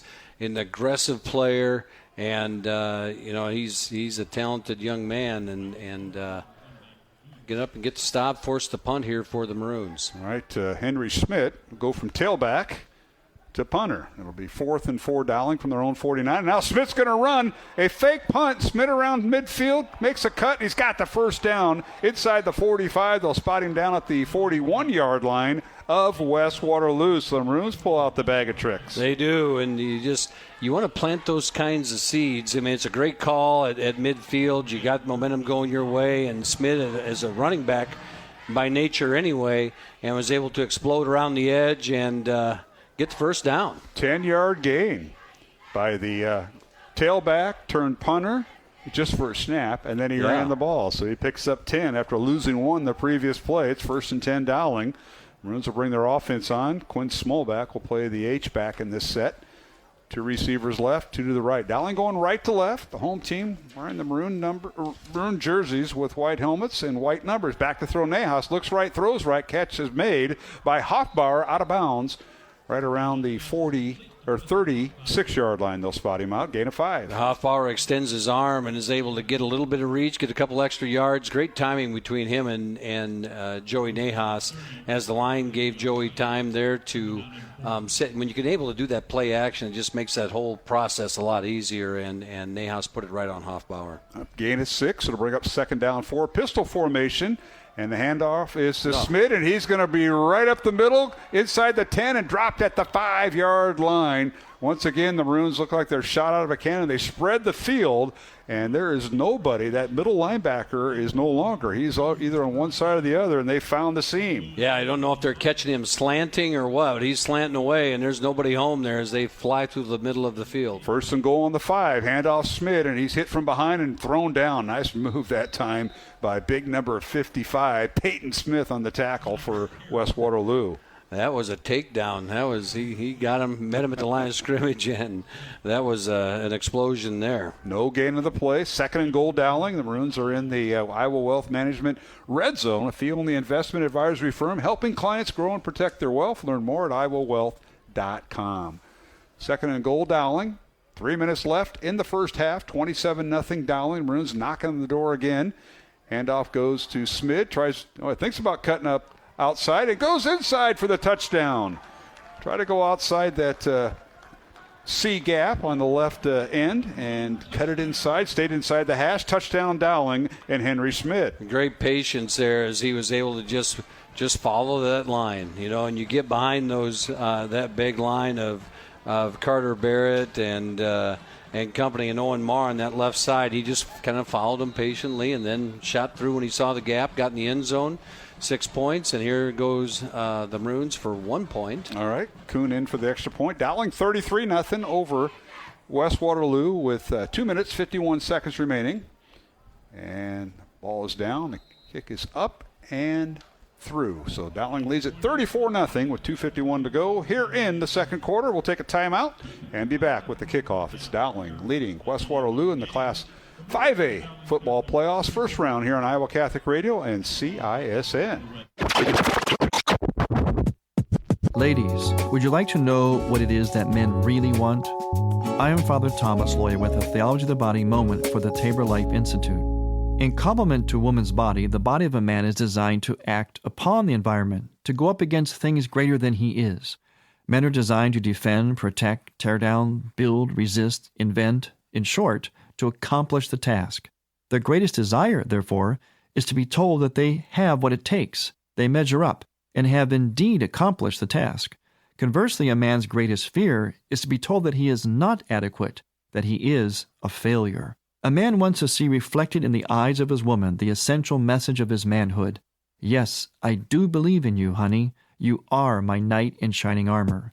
Ladies, when a man hears that message, he will do anything for you. To find out more about the theology of the body, visit taborlife.org.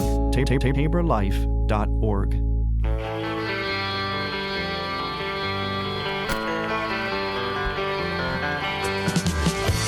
All right, here's a kickoff by Dowling, a squib kick, and fielded by Torian Das of West Waterloo, and the Wallhawks will have it 1st and 10. Right around their own 24-yard line with 2:48 remaining in the first half. Dowling leading 34-0. Maroons on that last drive. 10 plays, 68 yards, capped off by Henry Smid, 5-yard run. But Brian Morris, we go down to you in our Jetty Farrell Team Remax Concept sideline report. It was Henry Smid that got that 4th down carry as he was synchronized, or he was imitating a punter. Yeah, it was, again, I think what Dowling's doing now is they're just giving teams 5 extra minutes to practice different things, right? So Gary Swinson, maybe in 2 weeks, he's thinking about that play for 5 minutes. All you're doing is making teams think about what Dowling can do to you. That's a good point. Is that true what Brian mentioned, Mr. Maindring? Yes. You've coached enough football. You want to plant seeds every once in a while, and you think about why do those teams do that swinging gate when they never run it? They never run it, yeah. Well, it chews up 10 minutes to 15 minutes a week for you as you prepare, and time is limited to prepare, but you got to prepare for it. The kids got nowhere to line up, so it wastes part of practice to do those plays that are just sitting there like that, and you plant those seeds. Annan picks up 3 yards on 1st down. Handoff Annan again, and this time he tries to turn the corner. It won't happen. He's going to be hit and dropped, and a timeout called by Dowling and Tom Wilson as he'll lose a yard on that play. So it'll bring up 3rd down and 7 back at the 26-yard line for West Waterloo. Is a yard lost there, and Coach Wilson utilized the timeout. We'll keep it here, and we're going to thank Pete Tarpey and the CISN crew. They got 4 games they're covering tonight across the Central Iowa with all these games going on with the playoffs, Class 5A football playoffs. They are at Waukee Northwest, as Indianola's at Waukee Northwest. The other CISM game tonight is Sea Rapids Prairie at Valley. That's at Valley Stadium. And Southeast Polk at Ankeny. Southeast Polk, the 4-time defending champs in 5A at Ankeny, all on CISN. Matt, you got some updated scores. And that score right now, Southeast Polk is up on Ankeny 7-0. Valley's up on Prairie 13-7. Waukee Northwest pulled ahead now of Indianola 14-7. Game of interest for the Maroons. Iowa City West is ahead of Cedar Falls 21-7. Sioux City East is up on Dallas Center Grimes 20-7. Johnston is up on Ankeny Centennial 13-6. And Iowa City Liberty leads Waukee 17-6. All those games nearing half. Yep, I was going to say all first half scores as everybody kicked off at 7 o'clock. All right, it's 3rd and 8 out of the Dowling timeout. So the West Waterloo offense on the field. McGovern back to throw, scrambles to his right, looking, fires the ball downfield, and the pass is caught out of bounds. And what do the officials say? Incomplete. Yeah, Torian Das was a receiver, and I'll tell you what, climbing right over his back and knocking it away. Tremendous job by Jeremiah Robertson for Dowling. Robertson makes a nice play right there as he's able to knock that football away, and because it would have been a 1st down. So he stopped the drive, stops the clock, and it gives Dowling is going to give Dowling another opportunity here. And we have to remember that one of these times, earlier in the game, the snap went about 5 yards over the punter's head. Yeah, well, that's because probably cold hands, I would guess. And Dowling has not returned to punt. Keep in mind, Sam Drexler, Dowling's punt returner, is not dressed tonight, out for injury, and now the Maroons let the punt as the punt gets away, and a nice punt by Rizvik, and gets all the way down to about the inside the 35. I'm going to spot it at the 31-yard line. Tremendous punt, and Dowling will take over from there and see if the Maroons, when they call that timeout, they're going to have 1:43 left, Brian Morris. We'll go down to you during this Jenny Farrell team sideline report. Remax Concept sponsors, and Maroons going to run their 2-minute offense here in 1:43, Brian. Yeah, you got to get some reps in, again, with doing different things, so that's why Tom made that call. I wish you guys could see replay, because I would love to see that hole that Dowling has exploited all night long, just to see what's happening, because these running backs, they have, even you could go through it, Mark, and that's saying something. I knew that was coming somehow. I don't know why did I do that to others that bring that out? Okay, it's first down Dowling, and Haas back to throw, fires the ball out. It's caught and wide open for the Maroons is Smallback, and he's out of bounds as he's right in front of the West bench at the 46-yard line. Gain is 15 yards. And a big gain of 15 yards. Nice play by Joey Nahas. He rolled out, found Smallback down the sideline. He gets tackled inbounds, but again, in high school football, clock stops till the chains get reset, so Dowling's back up, and now the clock is winding again. All right, Dowling, I believe, has one timeout remaining, and now here's a quick pass near side. It's caught and breaking a tackle and maybe going. That is Gabe Lawson with the reception, and he spins out of that tackle all the way down inside the 20 to the 17 of West. Big play there as he's able to explode down that side. Joey Nahas found him sitting there, and he was able to shake his first tackler, and then he's loose down the sideline. Gabe Lawson, big pickup there as the chains move again. 37-yard gain, first down Dowling. Handoff right up the gut, and thrown down inside the 5-yard line is Grayson Pennington in there at tailback, and they'll spot him down at the 2. A nice explosion there. Now that time he went between Kate Krause and Barrett and Marr, and big hole. So Lawson with the big gain, and now Pennington with the handoff. And does he get in? Touchdown Dowling. Grayson Pennington from 2 yards out becomes the third rushing touchdown of the night for Dowling Catholic, and for Pennington, his second, and the Maroons tack on 40 points. It's 40-0 Dowling with 47 seconds remaining in the first half. And you can see as the Maroons have rested Ian Middleton most of this second quarter after that big first quarter that he's had, and Pennington and Smith have kind of traded off, and there Pennington makes a nice run, gets in the end zone, and the all-important Extra point is up and good. 41-0 as Ryan Kuhn kicks it through. So Dowling scoring on a 4-play, 69-yard drive, capped off by Grayson Pennington's second touchdown of the night, his 5th of the season. And we'll take a break here on Iowa Catholic Radio and CISN. The radio home for your Dowling Catholic Maroons. 105.5 KIHS, Perry, Des Moines. IowaCatholicRadio.com and the Iowa Catholic Radio mobile app. Encounter Jesus. KIHS, Perry, KDVM, Mason City, KCSL, Spencer.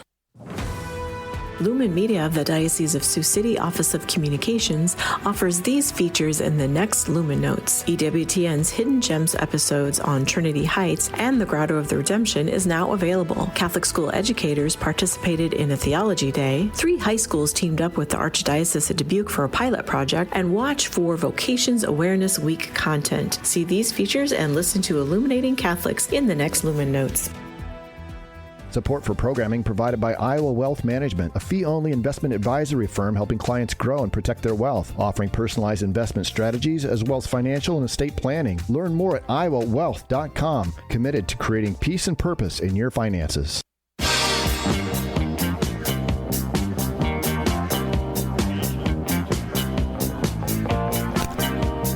right, we're back here at Mediacom Stadium, campus of Drake University, the home field for Dowling Catholic in the 5A football playoffs. Kickoff by Dowling, returned by West Waterloo up to their own 34-yard line. The final seconds of the second quarter. Running clock, Dowling leading 41-0 after the Maroons scoring on a 4-play, 69-yard drive, capped off by Grayson Pennington's second touchdown run of the night from 2 yards out.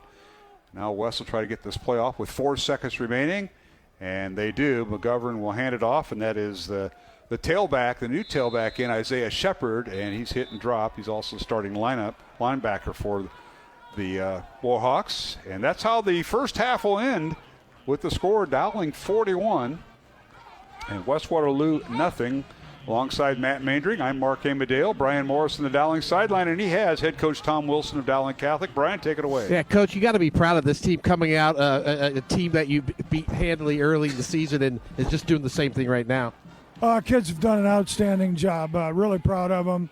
Laser focused throughout the week. Laser focused before the ball game. Really proud of them right now. The offensive line opened up some big holes right up the middle of the field. There must be something you guys caught on tape, but they're executing. Well, they decided to double cover Jeffrey Roberts the whole night, which keeps them a man short. That's part of it. Gotcha. Coach, congratulations on the first half. Let's take it on the second half. All right, thank you. All right, that's Brian Morris, the head coach Tom Wilson. That answers that question. They're double teaming Roberts, and that extra man, guess what? You start counting, and there's plenty of room to run the football for Middleton, Pennington, and Smid, and Nahas if you need to. Yeah, it's like, it's almost like in basketball. If you're going to take your best player and they're going to put, shift the whole defense to them, well, let the other 4 guys beat you. Well, Dowling's content to say, if you're going to take 2 of your 11 on one, and we'll play 10 against 9, and and that offensive line is going to win that battle. All right, we're going to take a 2-minute break along our network lines, along CISN.TV if you're watching the live stream, and also for Roman Wilkham back at the Iowa Catholic Radio studios. He is back there tonight with John Nielsen as they co-produce the radio portion, but Dowling with a pair of touchdown throws from quarterback Joey Nahas from 25 and 6 yards to Preston Hoffbauer and Ian Middleton. Ian Middleton, a touchdown run. Grayson Pennington, a pair of touchdown runs. And Henry Smid, a 5-yard touchdown run. And the Maroons lead it at halftime 41-0. We'll take a 2-minute break and come back. We have head coach Tim Eyes, the Dowling boys and girls cross-country coach. They're running tomorrow at the state tournament, both the boys and girls for Dowling, so we'll talk more about that. And we'll have our halftime stats coming up after this 2-minute break along the Iowa Catholic Radio Network and CISN. This is a segment about small Catholic innovations that made a huge impact from the OSV Institute for Catholic Innovation. Long before Wimbledon, a group of Catholic monks in 12th century France were taking a break in their courtyard. I imagine it went something like this. A monk, I'll call him Brother Leo, shouts, "Take this, Brother John." He tosses the ball to Brother John, and Brother John, a little startled, swings his hand, smacks the ball back, yelling, "Take this, Brother Leo." On and on they play until their superior comes marching out, yelling, "What are you two doing?" Brother Leo replies, "It was just a game of take this." But in French, the word for take this is tenez. So that may not be the actual story, but you can thank Catholic Innovation for tennis. Learn more about what OSV Institute is doing to inspire and encourage Catholic innovation at osvinstitute.com. Support for programming is provided by Construction Professionals, serving customers through a proven process, creating unique design, functionality, and artistic beauty. Construction Professionals is a Catholic family business built on a strong foundation. cpcustomhomes.com. Programming supported in part by Skeffington's Formalware, in business since 1951 with locations in Des Moines, West Des Moines, Coralville, and Ankeny. Skeffington's Formalware, online at skeffingtons.com. Thank you, Skeffington's Formalware, for your support of Iowa Catholic Radio. Fast Signs is a custom sign and visual solutions company with an extensive selection of digital signage, interior and exterior signs, banners, and vehicle wraps. Learn more at fastsigns.com. Thank you, Fast Signs in Clive, for your support of Iowa Catholic Radio. When you hear this, caught by Scowl inside the 30, you know it's the Maroons. Every game, every play, your home for Dowling Catholic Football. 105.5 KIHS.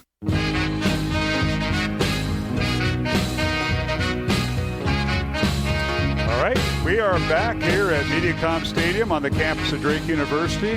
The Class 5A first-round playoff, high school football, on this Halloween night. Dowling leading 41-0 over West Waterloo in our game. And Matt Maynard, you got to look at some of the other pods going on across central Iowa and beyond. Well, we'll just run them down here. Iowa City West is leading Cedar Falls with just a little bit left in the second quarter, 21-10.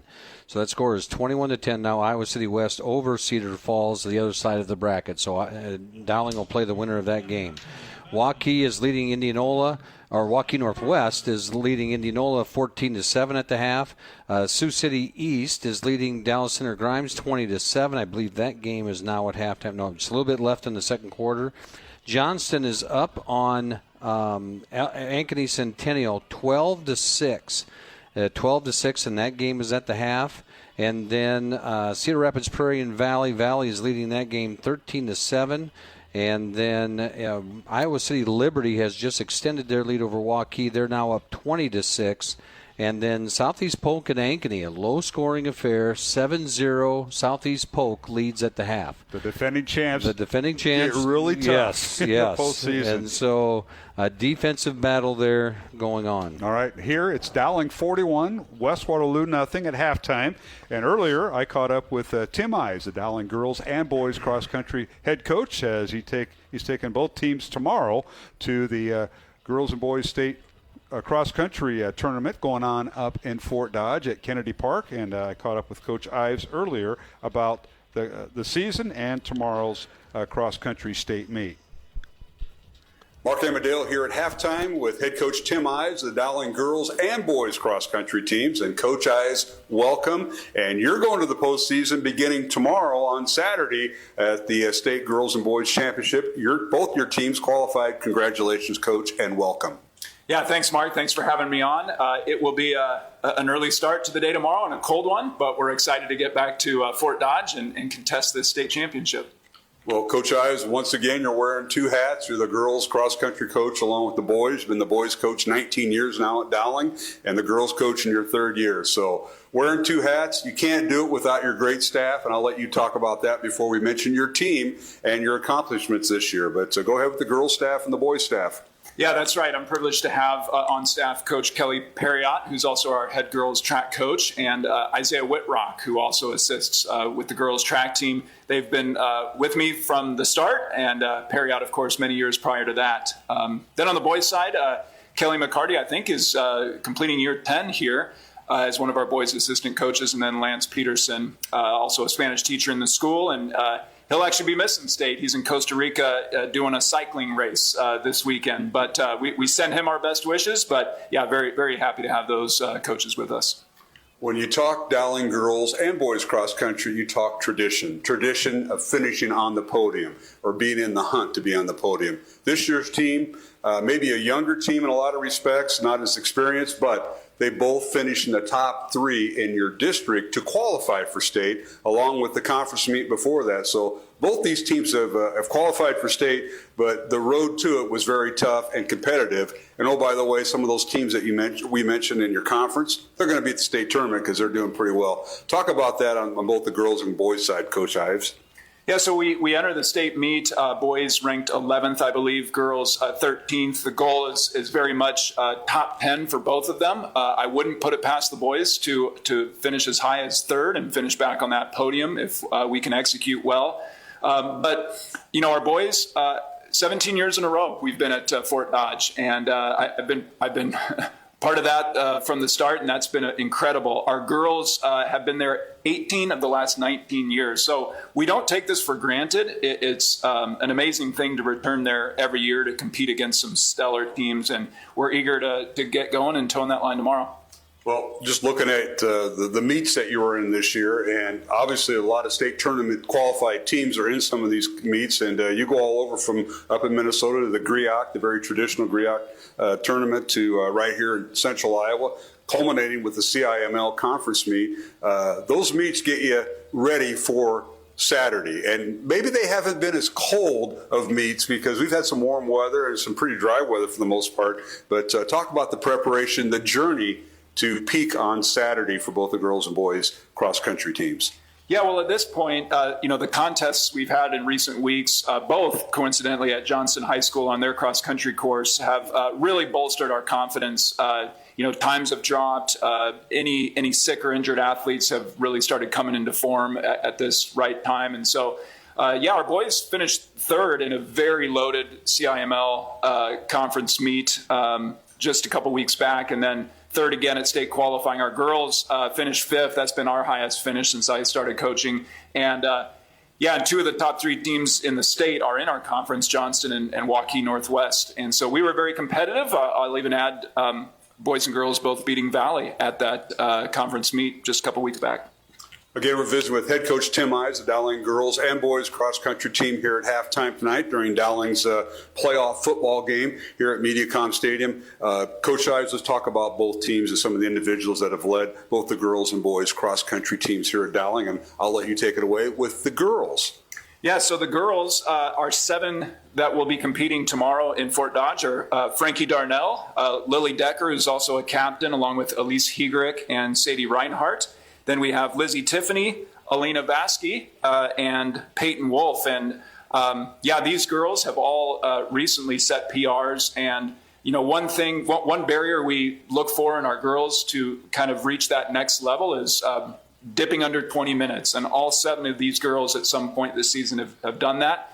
And even Lizzie breaking the 19-minute barrier. So these girls are ready. And if we can put together everyone's best performance on the day, we're going to finish higher than our ranking, no doubt.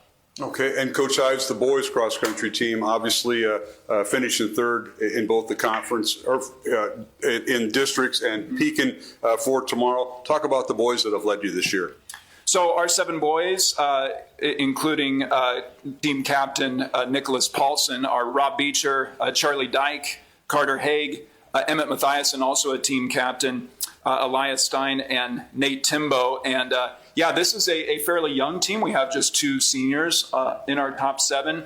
And a great story with one of them, Emmett Mathiasen, has been with us since his freshman year, but he hasn't competed in a meet since his freshman year. He's now a senior, and he's been a solid top 5 scorer for us. Had an injury his sophomore year and a pretty serious illness last year, but he's healthy and running like the experienced senior he is, though only in his second year of cross country. Nicholas Paulson and Charlie Dyke are 2 all-state aspiring runners. They finished to be all-state. You need to finish in the top 15. They're both ranked, I believe, right inside the top 10 to 15. So we'll definitely see some, I hope, maroon and white up front, contesting that state championship in Fort Dodge tomorrow. But the rest of our boys are rounding into form, as I mentioned earlier. And so, I expect some good things out of the Maroons tomorrow. Visiting again with Tim Ives, Dowling boys and girls cross-country coach. Coach Ives, a little tidbit about one of the Dowling girls cross-country runners. She also is a participant in another sport that's headed to state, and that's the Dowling girls swim team, the defending champs. So she's also a runner for you. That's right. You're referring to Alina Vasky. She's a swimmer. I believe her best event is the 500, though she does a lot of relays and other events. But she is a dual sport athlete and dual sport in the same season. So our girls swim and dive team is very good, reigning state champions. And she has been coming around very nicely on her running. And she was one of our top freshmen coming in from the middle school last season. And then she finished as one of our top 5 scorers at the state qualifying meet, her highest finish this season. So we're definitely excited to see how she can perform alongside her teammates. All right, Coach Ives, tomorrow, state meet. I know you've been waiting for it all week. The time between your district and qualifying for state and now the state meet is tomorrow up at their Kennedy Park, just north of Fort Dodge. You've been up there earlier this year for a meet, which I think is probably a pre-state meet. The course, one of the top courses, beautifully taken care of golf course. Talk about the tomorrow and some of the things going in behind the scenes with the Dowling girls and boys team preparing for tomorrow on a very cold day. Yeah, that's right. This course, it's been at Fort Dodge, since I was in high school, and it runs fast, and, we have some fast competition up there, but it'll be an early start to the day, departing at 7 a.m., and we'll make the most of the morning, and we're going to have to bundle up because it will be probably in the 30s when we roll up into Fort Dodge. But, this week, really just, tuning up and enjoying each other, in our last official week of the season, because we part ways, to the off season afterwards. So we look forward to team dinner and remaining practices and just the taper that goes with preparing for a championship race and the extra rest that's required and that's needed. And so, these athletes are in good spirits. To see the sun shining and the leaves changing also reminds us of championship cross country. So, it can't get here soon enough. Well, Coach Ives, we appreciate you taking time to visit on this pre-championship evening before the state meet tomorrow. And anything you want our listeners and viewers to know, since we're live streaming tonight with the football game, the time you've been at Dowling as the boys coach, again, for 19 years, the boys coach, and now the girls coach. You do a great job. My cousin was part of your coaching staff before he retired, and Gerard Emmerdale, but anything we want our listeners to know as you move forward at Fort Dodge tomorrow? We're just so thankful for the Dowling Catholic community and the support we get from, the football program and, loyal people like you, Mark. But, we are we're looking to finish. Our goal is top 10. That's no secret. And so your listeners who want to track results, we race at 10:30 and 11:15 tomorrow morning. And so if you're not following Maroon Crew on Instagram or X, do so and track our results. And we hope to walk away with something we can really be proud of. Coach Ives, thanks for your time. Best of luck tomorrow, and thank you for being part of our halftime tonight. Thank you, Mark. That was head coach Tim Ives of the Dowling girls and boys cross country team. Both teams headed to state tomorrow at Kennedy Park, and we're back here live at MediaCom Stadium. Dowling leading at halftime 41-0 over West Waterloo just a few minutes before we kick off. And Mr. Maindred, do you have our first half statistics you want to pass along to our viewers and listeners along CISN and Iowa Catholic Radio? I do. And pause a second while I get back to this score as Van Meter just had a scoop and score for a touchdown, so they're now up 14-7. Okay, in the first half, Dowling Catholic, 14 first downs, 21 rushes, 233 yards for 11 yards of rush. Wow. And, as coach... That's with three ball carriers. Yeah, that's right. Joey Nahas was 7 of 9 passing for 121 yards for 13 yards a pass. 354 yards of offense in that first half, and just a dominant first half. Waterloo West, 5 first downs, 17 rushes, 45 yards, 2 of 7 passing for 9 yards. 9 yards of passing they've limited West to, and the Wahawks have 54 yards of total offense. Individually now, for the Maroons, Joey Nahas 7 of 9, 121 yards. Hoffbauer had 3 catches for 55 yards. Gabe Lawson had 1 for 37. Schmalbach 1 for 15. Jimmy Nahas had 1 for 8. And Ian Middleton had that 1 catch for 6 yards, and that was a touchdown. Ian Middleton also ran 8 times for 114 yards. That's an amazing average. Grayson Pennington, 6 rushes for 68 yards. Henry Smid, 6 rushes for 49 yards. Just a great first half, and McGovern again was 2 of 7, and Annan was 14 rushes, 50 yards, and we're ready for the kickoff. All right, we're going to keep it here as we start second half getting underway as West Waterloo will kick off, defend the north end zone, and Dowling will take it on the hop, and now muffed by Dowling on the return at the 25-yard line, but squirting through there and getting up to the 30-yard line. Nice return that time after muffing the kickoff was Dowling's Henry Smid, and will be first down Maroons as we start the third quarter with the running clock. Dowling leading 41-0. Let's go down to our sideline man, the Jenny Farrell team sideline and Remax Concepts sideline reporter. That's Brian Morris. Brian, come on in. Yeah, guys, it looks like we're going to have a lot of new players here in the second half. Sometimes they keep some offensive linemen in. I think they've got a couple. I think they've got all 5 different offensive linemen in right now, guys. So we're going to have a lot of new names this half. You aren't kidding, Brian, as we kind of expected that. From the 36-yard line, LaCava is the quarterback, and he gives it to the tailback, and squeaking through there is Grayson Pennington, and he's got the first down. He crosses the midfield And check that, it's Smith in there. Yeah, that's Henry Smith. He crosses midfield down at the West 45 there, Matt. Great job by that offensive line. And Henry Smith bounced that thing to the outside. And right now you got Finn Day at left tackle. You got Sebastian Hilligus at left guard.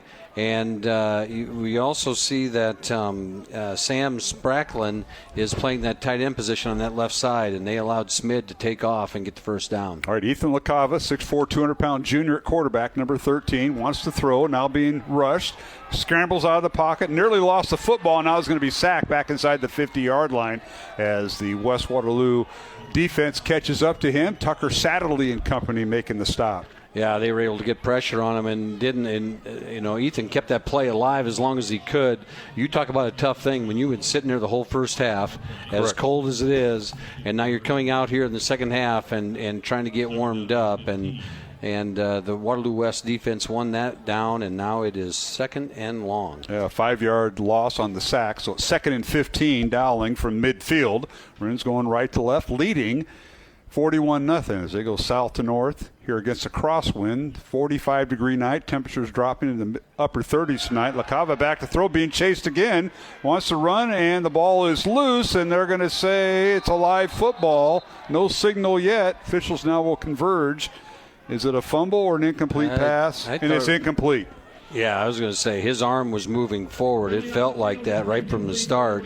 And they call an incomplete pass, and now it is 3rd and long. And officials did a good job leaving the ball live. Brandon Foudy, our referee. Dirk Riles from Pella.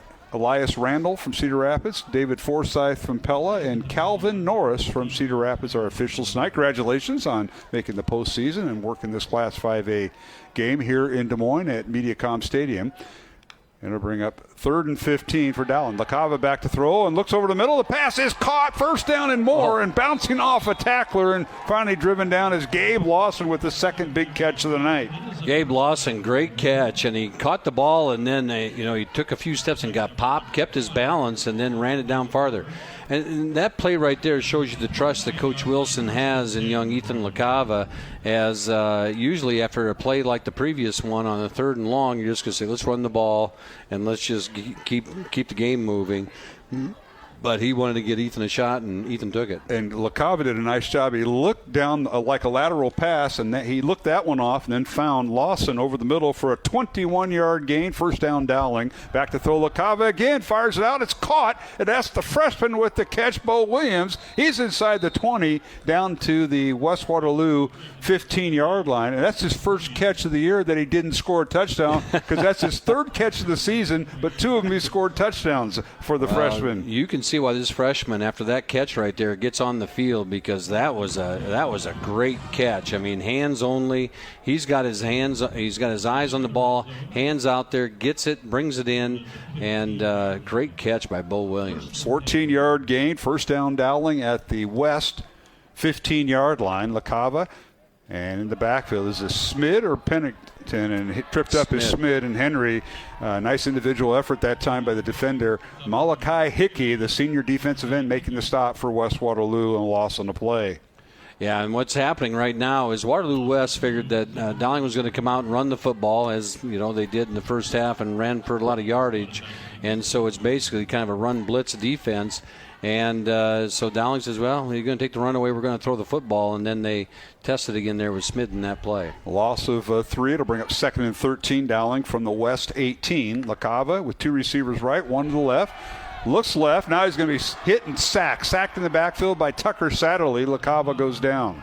Yeah, LaCava didn't have much time right there. He had one look, and then he had to get rid of the ball, and there was nowhere to go with it. So it moves the ball back to the West 23-yard line. A loss of 5 on that play. So back-to-back losses of 3 and 5 yards puts Dowling at 3rd and 18 from the West 23-yard line. 2 receivers right, 1 back in the backfield, and that's Henry Smith and LaCava at quarterback. Ethan gives the handoff to Smith. Henry kind of trips over as he runs right over center, and he's tripped up as he gets to the 20-yard line. Gain of 3, and will bring up 4th down. It'll bring up 4th down, and Dowling's going to run the field goal team out there. Boy, Smith just caught a foot of somebody there behind the line of scrimmage and stumbled for just a second. Otherwise, he might have been able to take that one for some extra yards. All right, Dowling. This is a long field goal. 37-yard field goal by Ryan Kuhn from the left hash towards the north end zone. Low snap, but a nice job getting it down. Ball is down, kick is up, and it is no good, just off to the left. And that snap may have an effect on the play. So the score remains Dowling 41 and West Waterloo nothing with 5:43 left to go here in the third quarter. Running clock here in the second half on Iowa Catholic Radio. Let's go down to our Jenny Farrell Team Remax Concepts sideline report with Brian Morris. That snap was a little rough, but it was a good job to get the ball down at least. He had plenty of distance on the ball, but, again, I think having to rush through that kick, it just went off to the left a bit. Yeah, it certainly was. And, Brian, you're right. Got a lot of players in that last series for Dowling on offense. And how about Williams with that big catch? And also, I'm looking down my score sheet, Gabe Lawson with his second big catch of the night. Yeah, I mean, we said Williams. I mean, he looked the part, man. As a freshman, he looks the part out there. And good hands. But, again, it's nice to have these kids all get a little touch and playoff football. Yeah, no question about it. 5 minutes remaining here in the third quarter. Thank you, Brian, for that Jenny Farrell sideline report. And here is West with the football. A little end around as they give the handoff to Dezen McMurrin, and he tries a little jet sweep, tries to get outside left end. Can't quite get to the hash, and he's hit and drop for a 1-yard gain. Joel Sanko sitting there. He's got contained on that side on that play, and he's able to take him down. And as the rest of the team rallied up and as they try misdirection in trying to create something. You know, you got to try and create something if you're Waterloo West, and that one came up a little short because Joel Sanko was there. Second down 9. West on their own 21-yard line, trailing 41-0.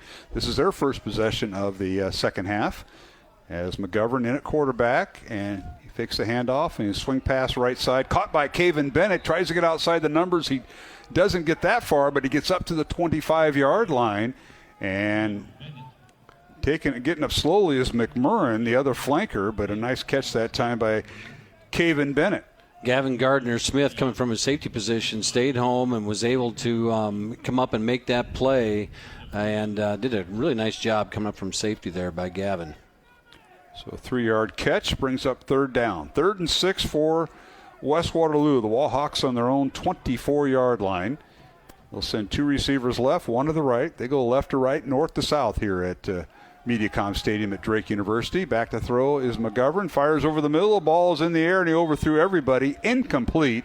The Dowling safety that time was Gavin Gardner-Smith, who got the start last week in place of Maddox Coppola, and it's incomplete. Good play there as they broke that play up, and he had to throw it way deep, and the coverage was there, and they were just taking a shot on third down. Again, the winner of this game will play the winner of the Iowa City West and Cedar Falls game. That game is in Cedar Falls tonight, but West at last report was up in that game. So if it's Dowling and Iowa City West, first time those two teams would meet since 2017 when the Maroons defeated Iowa City West in the state championship game. All right, here is on 4th and 6. Here's the punt by Rizvik. And it's a fair catch signal for by Dowling Catholic as the Maroons now is Max Blankenhaven on the fair catch. And the Maroons will have a first down at their own 46-yard line with 2:26 remaining. And Dowling leading 41-0. Let's go down to the Dowling sideline. That's where Brian Morris is at. Brian? Yeah, guys, the crowd here tonight was a pretty decent crowd. Again, I think a lot of parents, of course. Some of the students maybe not as much tonight, but again, it's a cold night. But this is a beautiful stadium to watch a football game. And you know what, Brian? We get to do it again next week. How about that? I'm coming back. But will be no conflict with beggars or with trick or treaters out there. I think that's where a lot of people are at. They're either home watching and maybe handing out candy. I might knock on a few doors. Of course, it'd be after hours. I could knock on a few doors. You know where some treats are at in your neighborhood, Brian. We had maybe the most people we've had through our house. I looked at my text at halftime that we've had probably in about 7-8 years. So really, that's awesome. It's all cyclical, right? The kids come back to neighborhoods. People buy houses. Yeah. Speaking of houses, go. I will get back to the game. The Jenny Farrell team, right? Jennifer JenniferFarrell.remax.com. We love helping Dowling alumni and anybody, but we work with a lot of Dowling alumni. Yeah, I know you do. Appreciate that and appreciate the support. Timeout on the field. We'll take it with them. With a minute 13 to go here in the third quarter, Dowling 41, West Waterloo nothing. Class 5A football playoffs continue here in the third quarter after these messages on Iowa Catholic Radio and CISN. Welcome to Faith Check. Many people ask why the church is against birth control if it allows natural family planning to avoid pregnancy. The Catholic teaching that it is a sin to use contraception is nothing new, but the perennial teaching of Judeo-Christian morality. Only in the 1930s did any Christians begin teaching that contraception could be morally acceptable. The sexual union between a husband and wife is a renewal of the wedding vows, which say that I love you freely, totally, faithfully, and fruitfully. To come together in intimacy while deliberately sterilizing the act goes against the intrinsic meaning of intercourse. It says, I love you, but not your fertility. When a couple has discerned that there are serious reasons to avoid a pregnancy, there's nothing sinful about periodic abstinence during the fertile times of the month. Intercourse still remains a renewal of the wedding vows, a total gift of self that is open to the authentic life-giving meaning of sex. Divorce rates among couples using natural family planning are almost non-existent because couples grow in self-control and respect for one another's bodies, which leads to healthier relationships and even more passionate intimacy. This is Greg Ewell for Faith Check.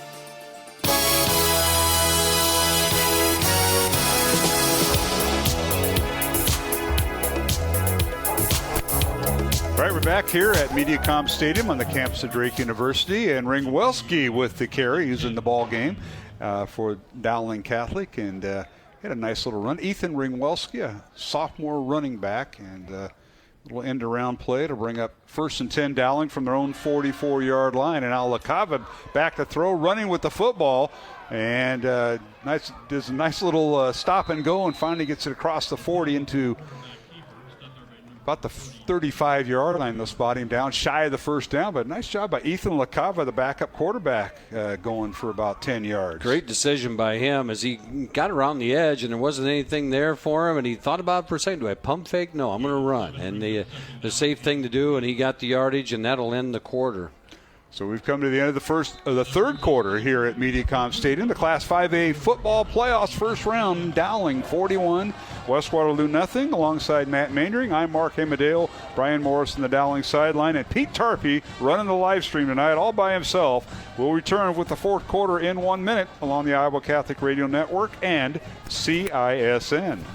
Support for programming is provided by Construction Professionals, serving customers through a proven process, creating unique design, functionality, and artistic beauty. Construction Professionals is a Catholic family business built on a strong foundation. CPCustomHomes.com. Support for Iowa Catholic Radio is provided by Ashworth Vision Clinic. Complete eye exams, contact lenses, glasses, glaucoma testing, and urgent eye issues. 515-440-4610. AshworthVision.com. Support for Iowa Catholic Radio is provided by Bozen the Florist. Valentine's Day, Mother's Day, weddings, whatever the message, say more with Bozen. Bozen.com. 515-244-ROSE. Bozen makes the moment mean more.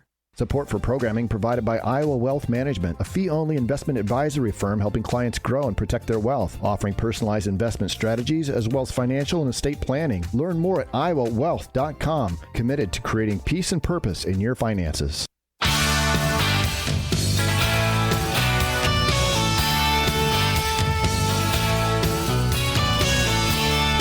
right, Roman Wilkin playing the Warrior song. There you go. I love it. He and John Nielsen, our DJs, back and producing Iowa Catholic Radio. Mark Hamadale, Matt Manry are underway here in the fourth quarter. And here's a quick pop pass that's caught by Matthew Wiskusen. He's got the first down. Hey, Mary Beth and company. Beth. I saw Mary Beth up here a little bit ago. The head volleyball coach with his first varsity catch. How about that? There you go. Matthew Wiskus gets a catch. The senior, that's always fun stuff right there. And he's able to take the ball for a first down as Ethan LaCava hit him over the middle. And great run and catch and by him. 20-yard gain by Matthew Wiskus. 1st and 10 Dowling. LaCava on a quick hitter that time. Here's a snap working out of the pistol, and he gives it to Ringwelski. Or check that, is that Max Flander? Flander is in there. They're rotating the backs almost every play, and Flander gets a couple from the 17 is Dowling now in the Iowa Wealth Management Red Zone, a fee-only investment advisory firm helping clients grow and protect their wealth. Learn more at iowawealth.com. Our thanks to the Glazer family for their support of Iowa Catholic Radio's coverage of Dowling Catholic football, our 49th year. One score update. We have now Ankeny and Southeast Polk are tied at 7. All right, and Dowling now will work the handoff, and that's once again Ethan Ringwelski as they rotate backs. Ringwelski and Flander have been back and forth, and Ringwelski with the carry. Ringwelski, nice run into the middle there. Not a lot of room, and he was able to wrestle forward for a few yards and hard-fought yards. They'll give him 3 there, Matt. One score update. Johnston's now running away with it against Ankeny Centennial. They are up 33-13 in the middle of the third quarter.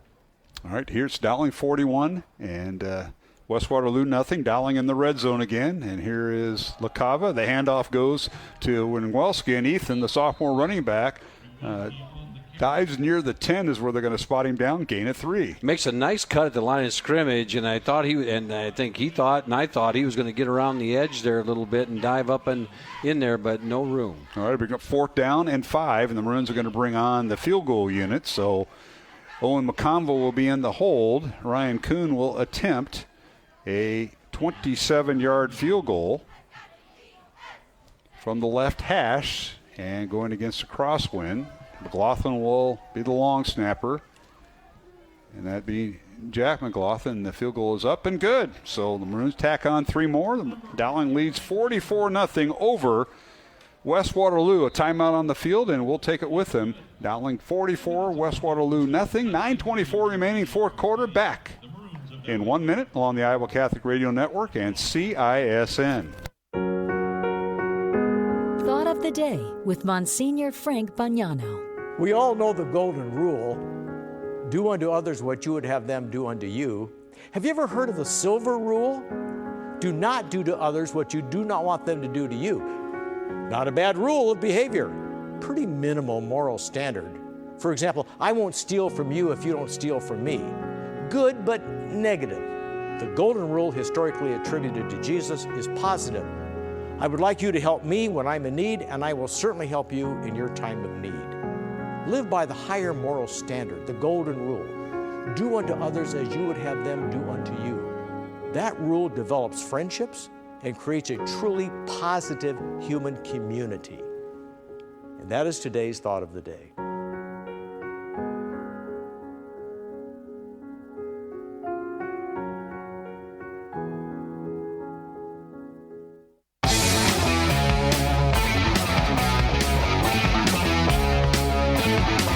Right back here at Mediacom Stadium at Drake University. Dowling 44, West Waterloo nothing. The Maroons going 9 plays, 54 yards, capped off by a Ryan Kuhn 27-yard field goal. Here's the kickoff. Penalty flag goes down as the ball goes out of bounds. So West Waterloo will start 1st and 10 from their own 35-yard line on the penalty. Let's go down to Brian Morris with our Jenny Farrell team Remax sideline report. And Brian, come on in. A lot of players getting in tonight for the Maroons. Yeah, they were kind of pulling together a kickoff team there. I think they were trying to get different guys in, but that kickoff went out of bounds by the freshman Brody Gable. He's a freshman backup kicker, so that one went out of bounds, so they're going to get it on the 35.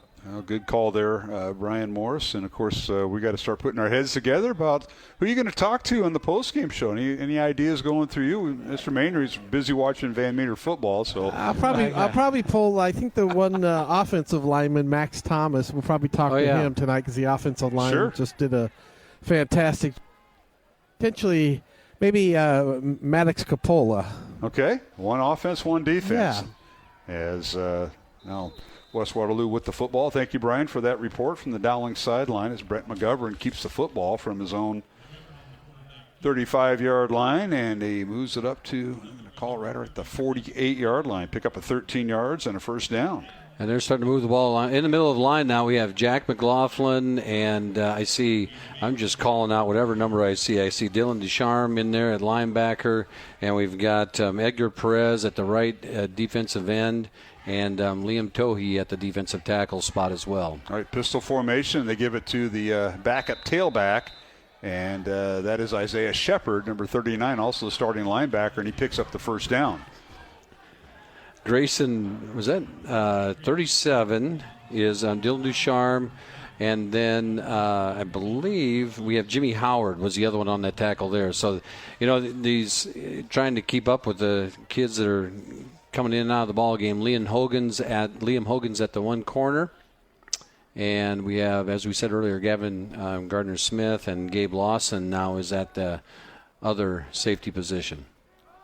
All right, 1st and 10. West, they give it to the tailback, Shepard, and Isaiah gets across midfield into Dowling territory at the Dowling 49, a pickup of 2. It'll bring up 2nd and 8. Coming off the bottom of that pile is Jack McLaughlin as he comes in there and makes a nice tackle and stops him for a very short gain. And they're picking up right where that other crew left off, and they're really starting to they're doing their thing. Cale Abramson is the other defensive lineman at this time. All right, 2nd down and 8 for West Waterloo on the Dowling 49. Game clock continues to run. 7:32 left to go, 4th quarter. Now McGovern, a play-action fake and a quick toss, and that's Caven Bennett with it. He gets outside the numbers and finally driven down. He's got the first down at the Dowling 40, a pickup of 9. Pickup of 9, and he's out there. He's running around and goes. He could have run, and then he flicks it to him. And the misdirection. When you have a different group of defenders out there and they're all kind of running around, then you run misdirection. That's a tough one for them. But they held their own, made the play as the clock continues to roll. Down below 7 minutes already. Yeah, it's been a quick-moving second half. But that happens when you have the running clock. As it's a 1st and 10 for West Waterloo at the Dowling 40. See if the Maroons can pitch the shutout tonight. Last minute was 55-7, Dowling over West, and now a handoff goes to the tailback, and that's Isaiah Shepard again, and he scampers through there inside the 35 down near the 32-yard line. They'll spot him down, gain of 8. Gain of 8, and Gabe Lawson was there to take him down, and he's a tough one. Isaiah Shepard's a good, strong runner, and Gabe Lawson was able to kind of lasso him down there and make a play. Shepard's a wrestler who qualified for state last year. He's a starting linebacker, but he's also like the second or third team running back, and he's getting his reps in right here. Handoff Shepard again, right guard, and he's near a first down. They're going to stop him they're going to give him forward progress inside the 30, and that's near a first down. Liam Tohey and company there on that play and make a nice stop for the Maroons as they are able to stop him up and just, going to be half a yard short of the first down. Yep, 2-yard gain. So it'll bring up 3rd down. 3rd and 1 for West Waterloo. And, of course, the Dowling defense, they've got a lot of kids that don't get a lot of action in a varsity game. But here's a chance to hold the shutout if they can. 5.5 minutes remaining. 3rd and 1 West from the Dowling 30. Shotgun formation and a little quick hitter. And the pass is caught by Isaiah Corwin. A little pop pass from quarterback McGovern, and he's got the first down. Corwin. And he is able to get out there and make that, flicked it out to him on that play and was able to scamper to the sideline, and away they go. So it's first down West at the Dowling 25-yard line. They'll spot the ball. That play went for 5 yards and a West first down. This drive may take the whole quarter. It could. It started with 9.5 minutes left in the 4th, and here we are at the under 5 minutes to play. McGovern, play action fake, fires the ball over the middle. The pass is caught, and that is Desmond McMurray, and he's in for the touchdown. I jinxed it. I did. 25-yard pass play, Brett McGovern to Desmond McMurray, and for McMurray, that is his 8th touchdown of the season. And now the extra point, so the Maroons, for the 2nd consecutive game against West, cannot pitch the shutout. Oh. And this is the only time the clock stops. And after the touchdown, they stop the clock for the extra point, and it'll start again on the kickoff. So in for the extra point, Dean Rizvik. He handles all the punting and kickoffs and extra points and field goals. Brett McGovern, quarterback, in to hold, and Jonathan Burton, the long snapper. 44-6, Dowling with the lead. 4:36 remaining, fourth quarter. Extra point by Rizvik is up, and it is no good, off to the right. So our score is Dowling 44, West Waterloo 6. Back in 1 minute here in the fourth quarter of the Class 5A football playoffs on Iowa Catholic Radio and CISN.TV. Programming supported in part by Skeffington's Formal Wear, in business since 1951 with locations in Des Moines, West Des Moines, Coralville, and Ankeny. Skeffington's Formal Wear, online at skeffingtons.com. Thank you, Skeffington's Formal Wear. Custom sign and visual solutions company with an extensive selection of digital signage, interior and exterior signs, banners, and vehicle wraps. Learn more at fastsigns.com. Thank you, Fast Signs in Clive, for your support of Iowa Catholic Radio. Building a relationship with a primary care doctor is one of the easiest ways to stay healthy. Schedule your annual checkup with a Mercy One doctor so you're ready for what life brings next. Find care at mercyone.org/healthpowerslife. Support for Iowa Catholic Radio is provided by CTO. Your support has helped thousands of students attend our Catholic schools. CTOiowa.org. At CTO, the bottom line, it's for the kids and their future.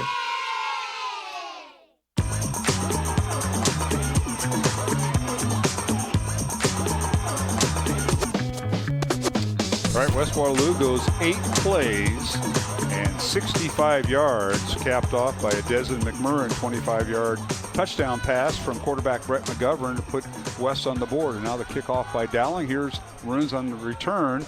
And on the return is Henry Smith as he stops and then angles back and gets up near the 40-yard line with that return. So Dowling will have great field position, 1st and 10. They'll spot him down at their own 39-yard line with 4:18 to go here in the fourth quarter, and Dowling has this game well in hand. Alongside Matt Maindring, I'm Mark Amadeo, and let's go down to our Jenny Farrell sideline report with Brian Morris. Brian? Yeah, guys, we've talked about Grayson Pennington and Henry Smith, both sophomore running backs.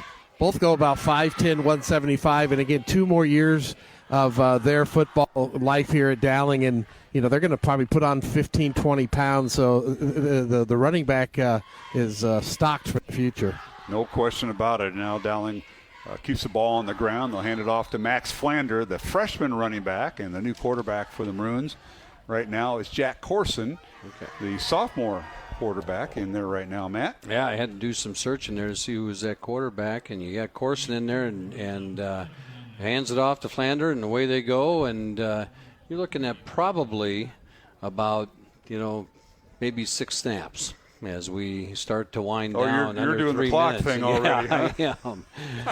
Well, keep in mind, we'll have our post-game show. We'll have Brian Morris on the Dowling sideline. We've already tossed a couple names. We'll see if he can get through the handlers and get maybe an interview set up as a handoff goes to Max Flander again, the freshman running back, 5'10", 185 pounds, and he's got the first down across midfield to the West 47-yard line. That was a great run by him. He got hit at the line of scrimmage, bounces it to the right side, and he showed his acceleration there as he got to the boundary and really made a nice run there to get the first down. Yep, 10-yard run, first down Dowling. Maroons will let the play clock wind down as they like to play fast, but sometimes you got to slow down to get the game clock in. The Maroons will send one wide receiver, Anai Ukek, a Keck over top of the screen if you're watching number 25 as a flanker, and they hand it off, keep it on the ground, and this is Max Flander again, and he goes over right guard down to about the 43-yard line, a gain of 4.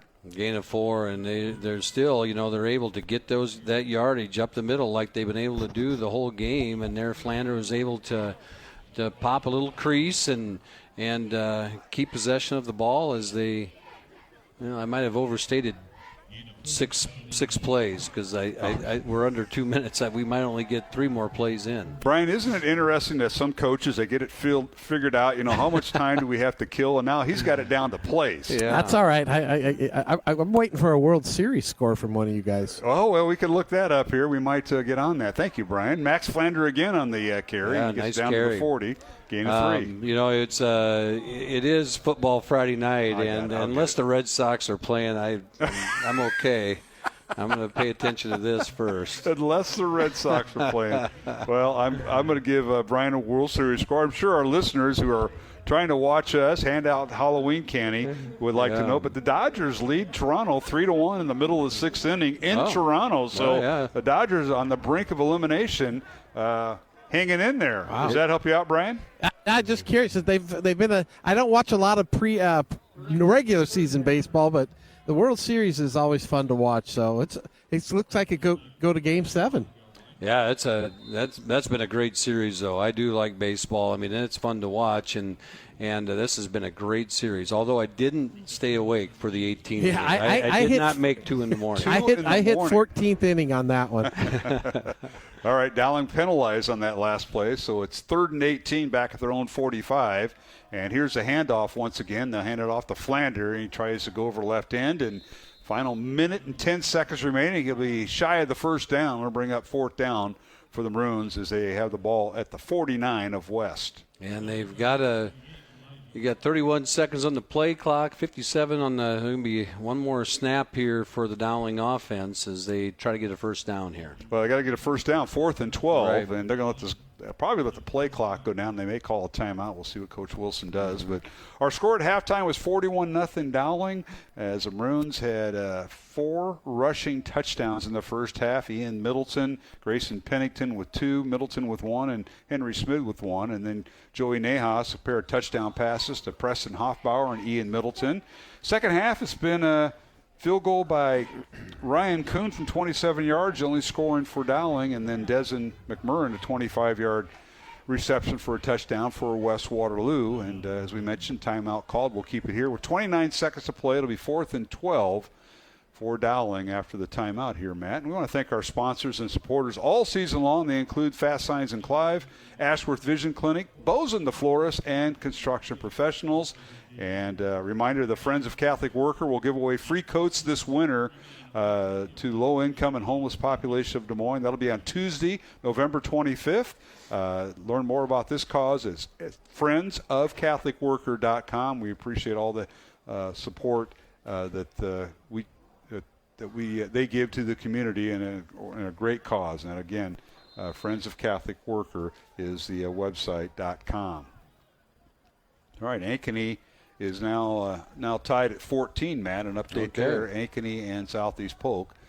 All right, final play of the game. Apparently, it's 4th down for the Maroons, and they're going to go for it, and they're going to keep the football running around with it. It's Corson. Jack goes near side to be shy of the first down, brought down, and that'll be right at the 40-yard line, and the game clock will continue to run. They don't stop on the change of possession. So Corson has the final carry, apparently. Yeah, and Waterloo West is not going to bring their offense onto the field. They're just going to let her wind down, and that's the ball game. So, well, congratulations to head coach Tom Wilson and the Dowling Maroons, a 44-6 win here at Mediacom Stadium, the first round of the Class 5A football playoffs. Dowling has punched their ticket to the second round, which is next Friday night. We'll be here.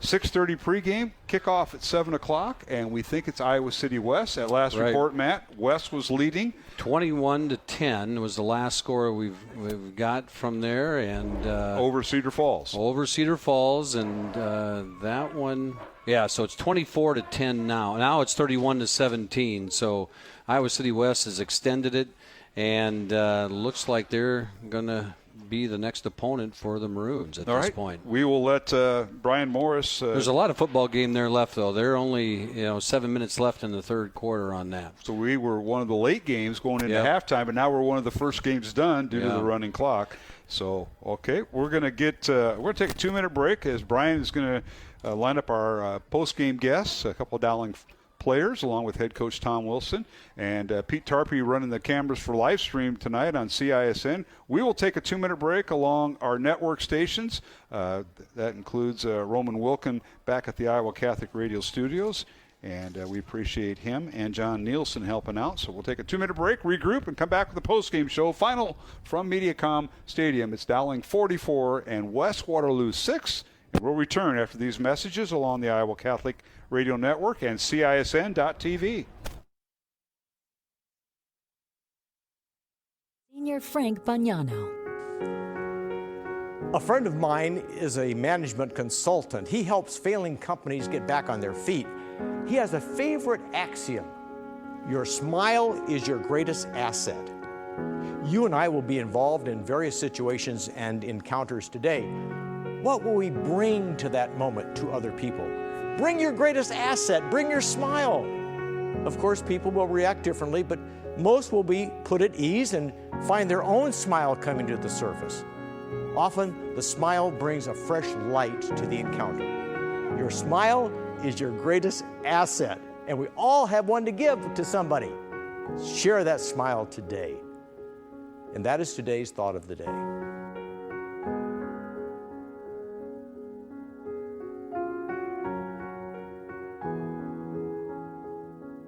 This is Father Leo Paddlinghug, and why do we need Catholic radio? Well, the answer is simple. The devil, who is very real, uses all forms of communication. And so if we are to understand our purpose in life, it's to make sure that we are not only proclaiming the good news, we're also listening to the good news. And how do you do that? With Catholic radio. Iowa Catholic Radio is needed now more than ever. The radio home for your Dowling Catholic Maroons. 105.5 KIHS, Perry, Des Moines. IowaCatholicRadio.com and the Iowa Catholic Radio mobile app. Encounter Jesus. KIHS, Perry, KDVM, Mason City, KCSL, Spencer.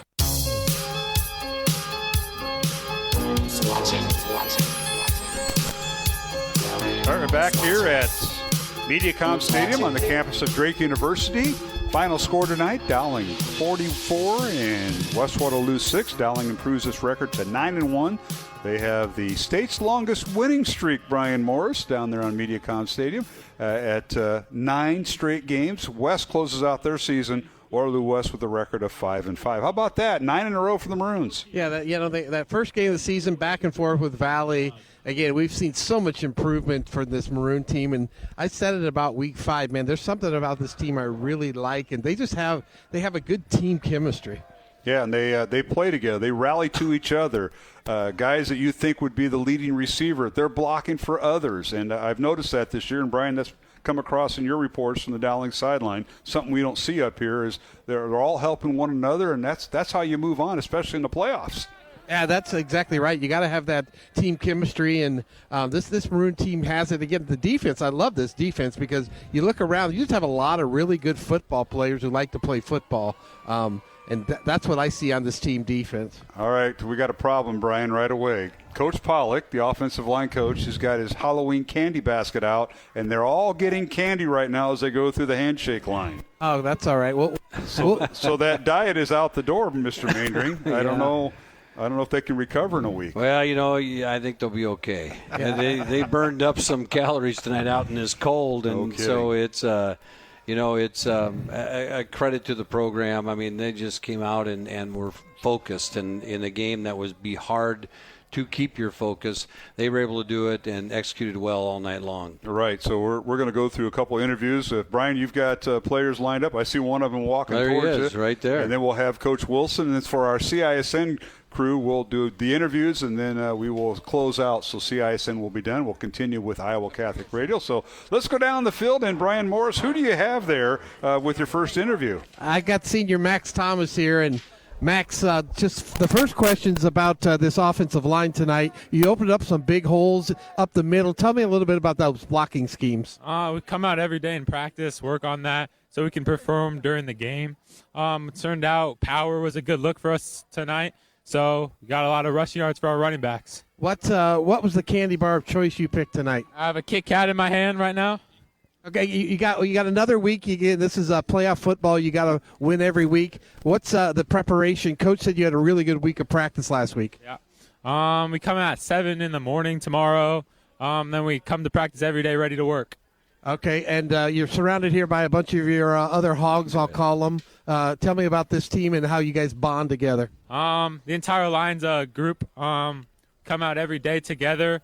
Right guard Evan Mitchell, left tackle Carter Bear, left guard Owen Marr, and center Cade Krause, and Quinn Smolyak and Layton. You got to get the tight ends in. Okay. Well, congrats on the victory tonight. Again, get some rest. You got another big game coming up here next week. Yep. All right. Thank you. All right, Brian. Thank you for that, Brian Morris. I know he's going to. Go ahead. Max is there yet. Yeah. Hey, Max Thomas, I got to ask you. You're the starting right tackle. Don't forget you. And let's talk about your position coaches, Coach Shelton and Coach Pollock, who's handing out treats. What do they like to play for? That's got to be interesting every day. Go ahead. They're good coaches. They yell at us a lot, but they care about us. Max, let me ask you this. From the beginning of the year to now, you guys have gelled very well. We've all noticed that. What's been the big difference between late August and here we are lurking on November 1st? Getting cold out. We got to get into perfection. We can't have any more mistakes. That's about it. Hey, Max, this is Mr. Mainring, and I got a question for you here. Tell me which drill is the coach's favorite? Coach Pollock's favorite drill is probably getting us in the chutes every day, doing random stuff. Random stuff. Working on our technique. Well, Max, what's your favorite drill? No, what's your favorite drill, Max? My favorite drill is probably Sweeney drill. Shout out Thomas Sweeney. Okay. There you go. Well, Max, congratulations, and we'll see you next week in the second round of the playoffs, and stay healthy. Thank you. All right, Max Thomas, Dowling starting right tackle, down there with Brian Morris in our sideline report. I want to thank Jenny Farrell team for sponsoring that. Our sideline reports all season long, and I think Brian is now recuperating and trying to get the exchange. I'm not sure. Who's he got? Oh, he's going to get. He's got Max. He's got Max Capola. Yeah, Max sat out last week with an injury against Marshalltown, but he's back. And I'm used to talking to this guy during the basketball season, and his older brother too, who's out there shooting hoops. But let's go down to Brian Morris with Dowling starting free safety, Maddox Capola. Brian. Yeah, Maddox, talk a little bit about this defense. I've said all year long, you guys are just a team. You're out there playing for each other. I say there's no superstars. Again, maybe I shouldn't say that, but you guys all play really good football together as a team. Yeah, I mean, we're a good group of guys. We know each other all really well, and if anybody makes a play, we're our best supporters. We're all going there to celebrate the play. And I think it's a testament that I don't get much action deep sometimes, but it's how good we are up front. I mean, we're just a squad. I think we got a good shot to do good things going forward. You kind of came out this year. I know you had a year or two off from football. Tell me about the experience of coming back out. And I know it's different from basketball because there's a lot more players, but just talk about the experience. Yeah, it's probably one of the greatest decisions I've made to come back out. Being around these guys, these coaches, I mean, they support you like no other. It's been really great to build the connections with everyone here. I mean, it's a great program. And I'm assuming you're okay taking 3 more weeks to not have basketball and focus on football. Yeah, that'd be ideal, man. That'd be ideal. All right, Mark. Maddox, I got a question for you. You know, Maddox does our prayer at the end of every day, by the way, and he leads the whole school in prayer. But, Maddox, I want to know, what was the hardest thing to adjust to getting back onto the field and knocking the rust off for you from that safety position? What was the greatest challenge? Probably the speed of the game at first. I was real nervous week 1, but, I mean, like I said, we got a great staff that'll prepare you, and it started to slow down as the games went on, but definitely just the speed of the game, how fast everything was moving, but it all seemed to work out. So. Yeah, I think that's a great answer, Maddox, because that the speed of the game is hard to replicate all the time, and then for you, I like to hear that you're saying that it's slowed down. That means that you're getting comfortable and you can see things happen. What's one of your keys as you're back there? What are you looking at? A lot of the quarterback. Look at him most of the time, but formation alignment. We go over all the alignments and formations extensively throughout the week, and that just prepares me to know, predict what I think is coming and what could happen, and just put me in the right spot to make the play. Maddox, got to ask you about your position coaches, Coach Smith and Coach Moats. I know that you worked a lot with them. I remember they were kind of prepping you as you were getting ready to start your first game. But how's that been from August now to we're approaching November? How has that growth been with you? Yeah, I love those guys, man. Those are my guys. I just had DV team dinner with them not too long ago. I mean, we're a family for sure. I couldn't pick anyone else but those two. Now, being now going out for your second sport, how does that help? Because then we have listeners that have kids. It's like, oh, I'm just specializing in one sport. You were basketball. That's your main sport. But how important is going out for football going to make you a better basketball player this winter? Yeah, it just makes you a better athlete overall. I mean, there's a little extra motivation in the weight room when you got to come play a physical game like this, and I think that's just helped me to be a better athlete, better human in general for sure.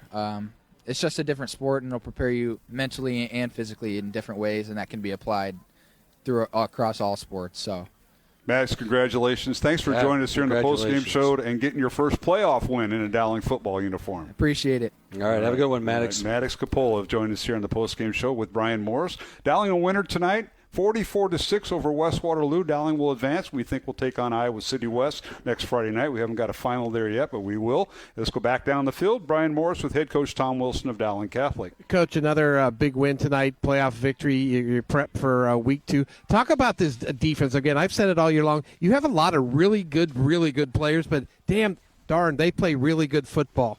They play well together. I can't say enough about guys like Carlos Blunt, who is really the general out there. And, you were talking to Maddox, and really his first year playing safety, but he's pretty heady out there as well.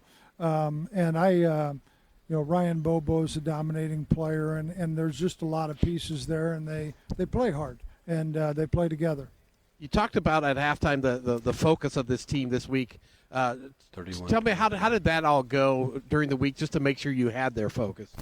Well, it really started before this week, but it starts on Sunday evening when we start to go over the opponent. And, guys like Ian Middleton, Ian's played varsity football for 4 years. He's been through some of this. We've had, Joel's played a lot of football for us. So we really lean on guys like that they realize that, whatever happened in the past doesn't matter. We've just got to take care of things right now. And I think our kids have bought into that, but we're done with this one, and we'll enjoy it tonight. And once we come in and watch film, then it's time to get on to the next round. With Sam Drexler out tonight, you got other guys getting the ball, and again, you have a lot of receivers who can catch the ball, and they do a really good job of catching with their hands, not letting the ball get to their body. Maybe talk a little bit about that receiving core. Did a really nice job. Just by coverage, they took Jeffrey out of it, which, okay. That's fine, and Jeffrey took it like a champ. He just, a lot of those touchdowns were credit to him because there's nobody left in the middle of the field. But then Preston with a big play. Preston's made some plays the last few weeks. Really, really proud of him. He's such a good kid. As I've mentioned before, he's done everything we've asked him to do, and I'm just really proud of the fact that he's getting an opportunity to show that. Jimmy Nahas, obviously very solid. Quinn Schmolbach had a catch tonight. So just happy for those guys. I think the freshman had a catch again tonight too, and obviously Bo's going to be a good player. So there's been some others, but just happy that we're able to make some adjustments and move on. Mark, Matt? Yeah, and Coach, congratulations on the win, the first round of the playoffs. But, talking with your players, Max Thomas and Maddox Coppola, they talk about playing for each other. And a couple of guys that hopefully will be back next week in the second round, Josh Miller and Sam Drexler, couldn't play tonight. They really wanted to get to the next game, so they have the opportunity to come back. And you mentioned some of the intangibles. Jeffrey Roberts, didn't have a big game because they took that away from you. But he'd made some key plays downfield in blocking that doesn't go on the stat board. I've said it before. Jeffrey's really good, and he's an unselfish kid, and he just wants to come here and contribute and win. And obviously, you can see the importance that he and Sam have for each other in that. But as you guys alluded to, a lot of other kids are stepping up, and credit to them. And it's been awesome to see. Coach, as you look forward now and you start to bring those pieces back into the puzzle, I'm impressed this year at how the depth, because you're getting kids back, and you talk about like an Edgar Perez, getting him back and what that does for you defensively. Edgar, it brings a lot to the table. We'll play him about 3 different positions. And he can spell us in there. He's not a very big kid, but he's got heck of a motor, and he's going to help us. It gives us a little bit more depth. You mentioned about getting other guys back. Hopefully we're able to do that, and that goes well. That's at least part of the plan. And then, the other thing, the ability also to rest Ian. He plays a quarter, and that keeps him fresh, as you run down these last few weeks. Yeah, and he's had his share of carries, and talk about another unselfish kid. He just wants to win, and that's how he's been the entire time he's been in our program. Well, Coach, if everything works out, you'll be playing Iowa City West. Haven't seen them since 2017 in the state championship game, and I know Coach is still Cedar Coach. Falls just scored, and it's 31-24 now. Oh, it's so getting closer. anyway, it's a little closer. But Coach Hartwig in that program. But hey, you start preparing for the next opponent, which is still being determined. So another busy week, another short turnaround. Yep, I've coached against both coaches, and you mentioned Hartwig. He and I get along very well. Does a really good job. Honestly, Iowa City West has as much Division I recruited talent as anybody in the state.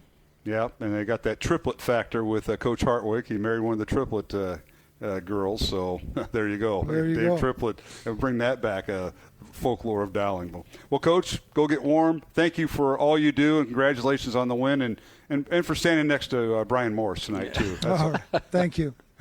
You bet. Head Coach Tom Wilson visiting with us on the postgame show. That's going to wrap it up on the CISN side. Pete Tarpey, the lone wolf over here, doing a great job tonight, being the director and cameraman. So, Pete, thank you for all you do. Once again, the final, Dowling 44 and West Waterloo 6 for Brian Morris. I'm Mark Amadale, and that's Matt Mandring. So we're going to sign off on CISN, and thanks to Pete Tarpey and his crew. And now I'll continue here on Iowa Catholic Radio. This is we're going to take our final break. We'll give Brian a chance to get back up here to the press box and ride the elevator up. Well, he either takes the stairs or the elevator. I don't know I think he's going to take the elevator tonight. He may want to keep the stairs. Who knows? But Dowling improves their record to 9-1. They've won 9 straight games since their opening game loss to West Des Moines Valley, the longest streak in Class 5A. And West Waterloo closes out their year with a record of 5-5. We'll return with our final thoughts as we'll take a 1-minute break here on the postgame show.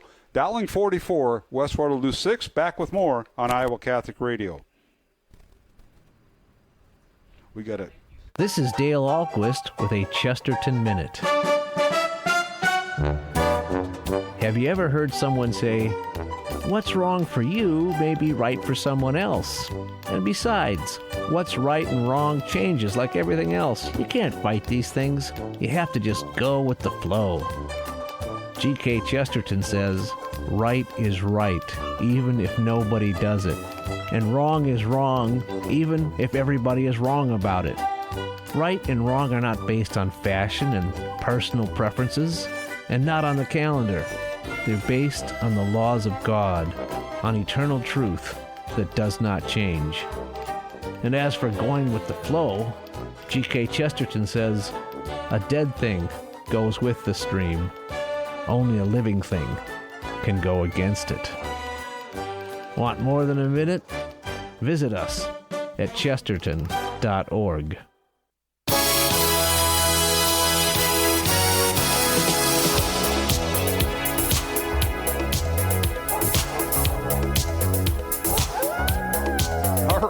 Roman Wilkham, our studio producer on Iowa Catholic Radio. A little thriller on Halloween night, huh? Roman's impressing me right there. That's digging, that's long before he was, he was Michael Jackson. There he goes. Yeah, he's a junior at Dowling. Yeah, great his kid. His dad helps is a big with Iowa Catholic Radio. Roman Wilkham, John Nielsen helping out on the studios at Iowa Catholic Radio tonight. And our thanks to Pete Tarpey, as we are just radio only now, so I don't know what that do more things or less things. I don't know. I don't know.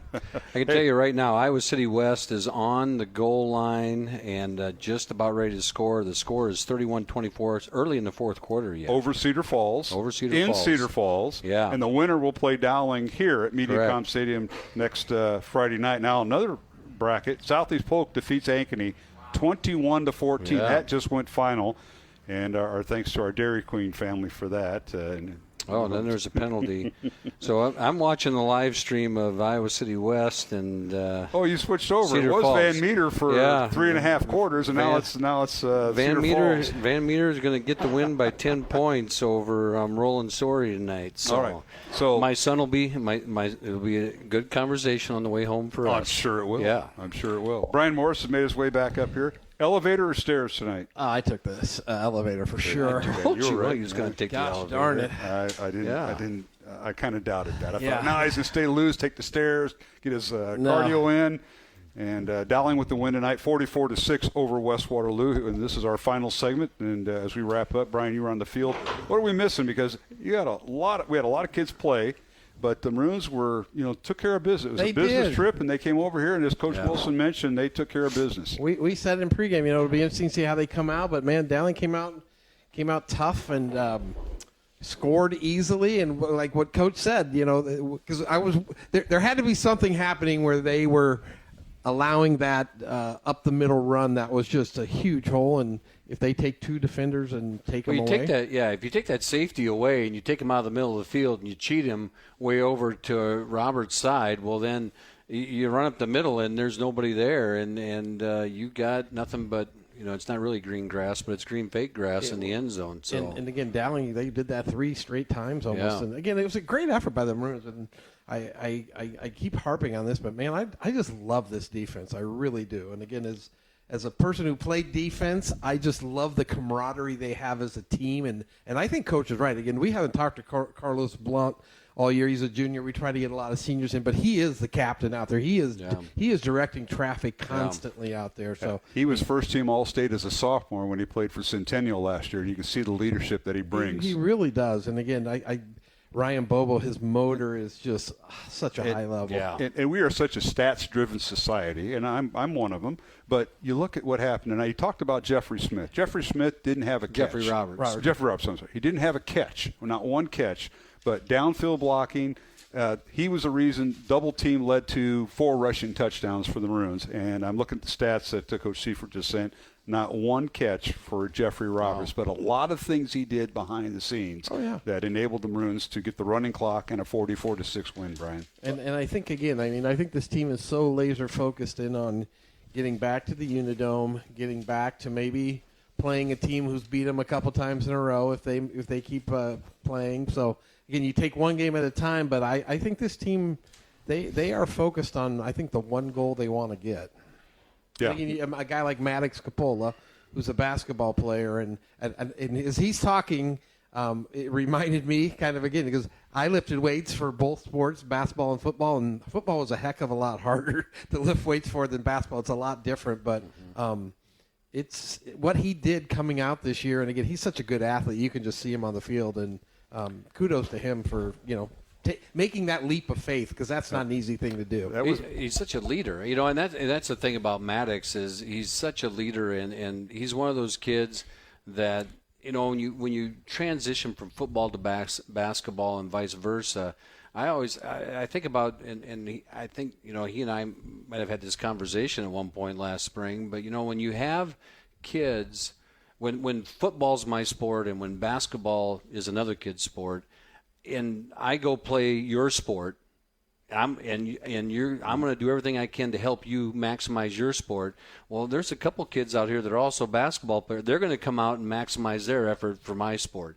And, that's what really creates the unity between kids and between sports and between everything that we do at Dowling Catholic. And it's so important. I'm glad you asked the question about multi-sport athlete, because doggone it, it is about helping each other out, helping your brothers out in what their passions are. And it was prevalent in a school that you started at, Matt, when you're up at Sheldon, Iowa, and you need all the kids to come out for every sport. No matter if there's 3 sports going on, I need you all 3. We just got to work it out with the coaches. Probably had the same coach, too. As might have. And then you come to a 5A school like Dowling and the CIML and all that brings to you, and now you start the word specialized gets in there, and that is so wrong. And I think Maddox, and I know we've had conversations last year, we said, hey, think about going out for football. It's kind of, we were planting the seed. Jimmy Cataldo and I had those conversations with his parents, and it's like, and here, all of a sudden, I was flabbergasted when I found out, guess who's out for football? Yeah. Capola. Maddox Capola. He said it right down there. He's like, I'm so impressed. You guys probably haven't called my name a lot because everybody else is doing their job, and they don't have to. Again, which is for that position he's playing, you don't want to hear his name very often. That's correct. You want linebackers and defensive linemen to get the most tackles. If the safety is your leading tackle, you're in trouble. No doubt about Absolutely. Again, you're listening to post-game show here on Iowa Catholic Radio. Dowling a winner 44-6 over West Waterloo. The Maroons looking to face, we think Iowa City West. You think, Matt? We can't call it quite yet. No, they scored. They just went ahead. Now it's 38-14.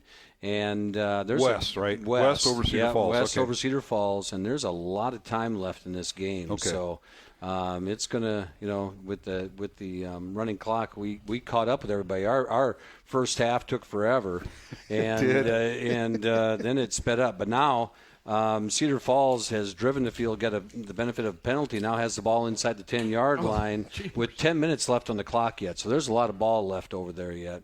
Yeah, and Cedar Falls is knocking on the door. And we talked in pregame. We said Southeast Polk, man, until somebody beats them, and they came out tonight, they beat a good Ankeny team. Yes, they did. Has been playing good football this year. Yeah. So both Ankeny and Centennial looks like are both out. They got knocked out tonight.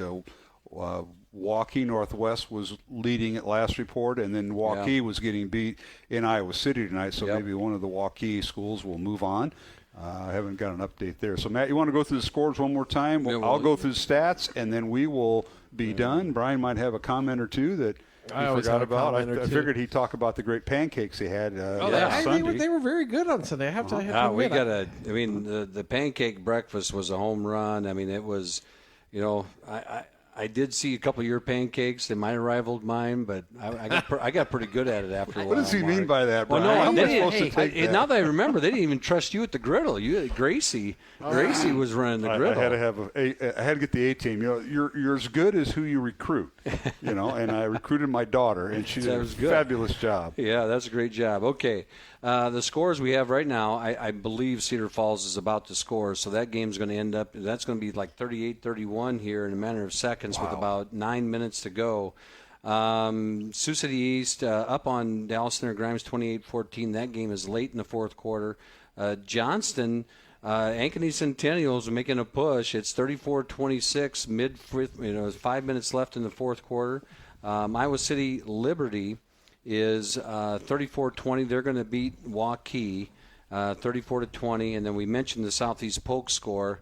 The last score I had from Valley was still 20-7. That was at half. I haven't had an update on that score. Waukee Northwest was up 21-7 at last bite. And I believe that is all of them. Okay, let's get the statistics in for tonight. For Dowling, Maroons had 23 first downs compared to 8 for West Waterloo. Dowling with 302 yards on the ground, 70 yards on the ground for West Waterloo.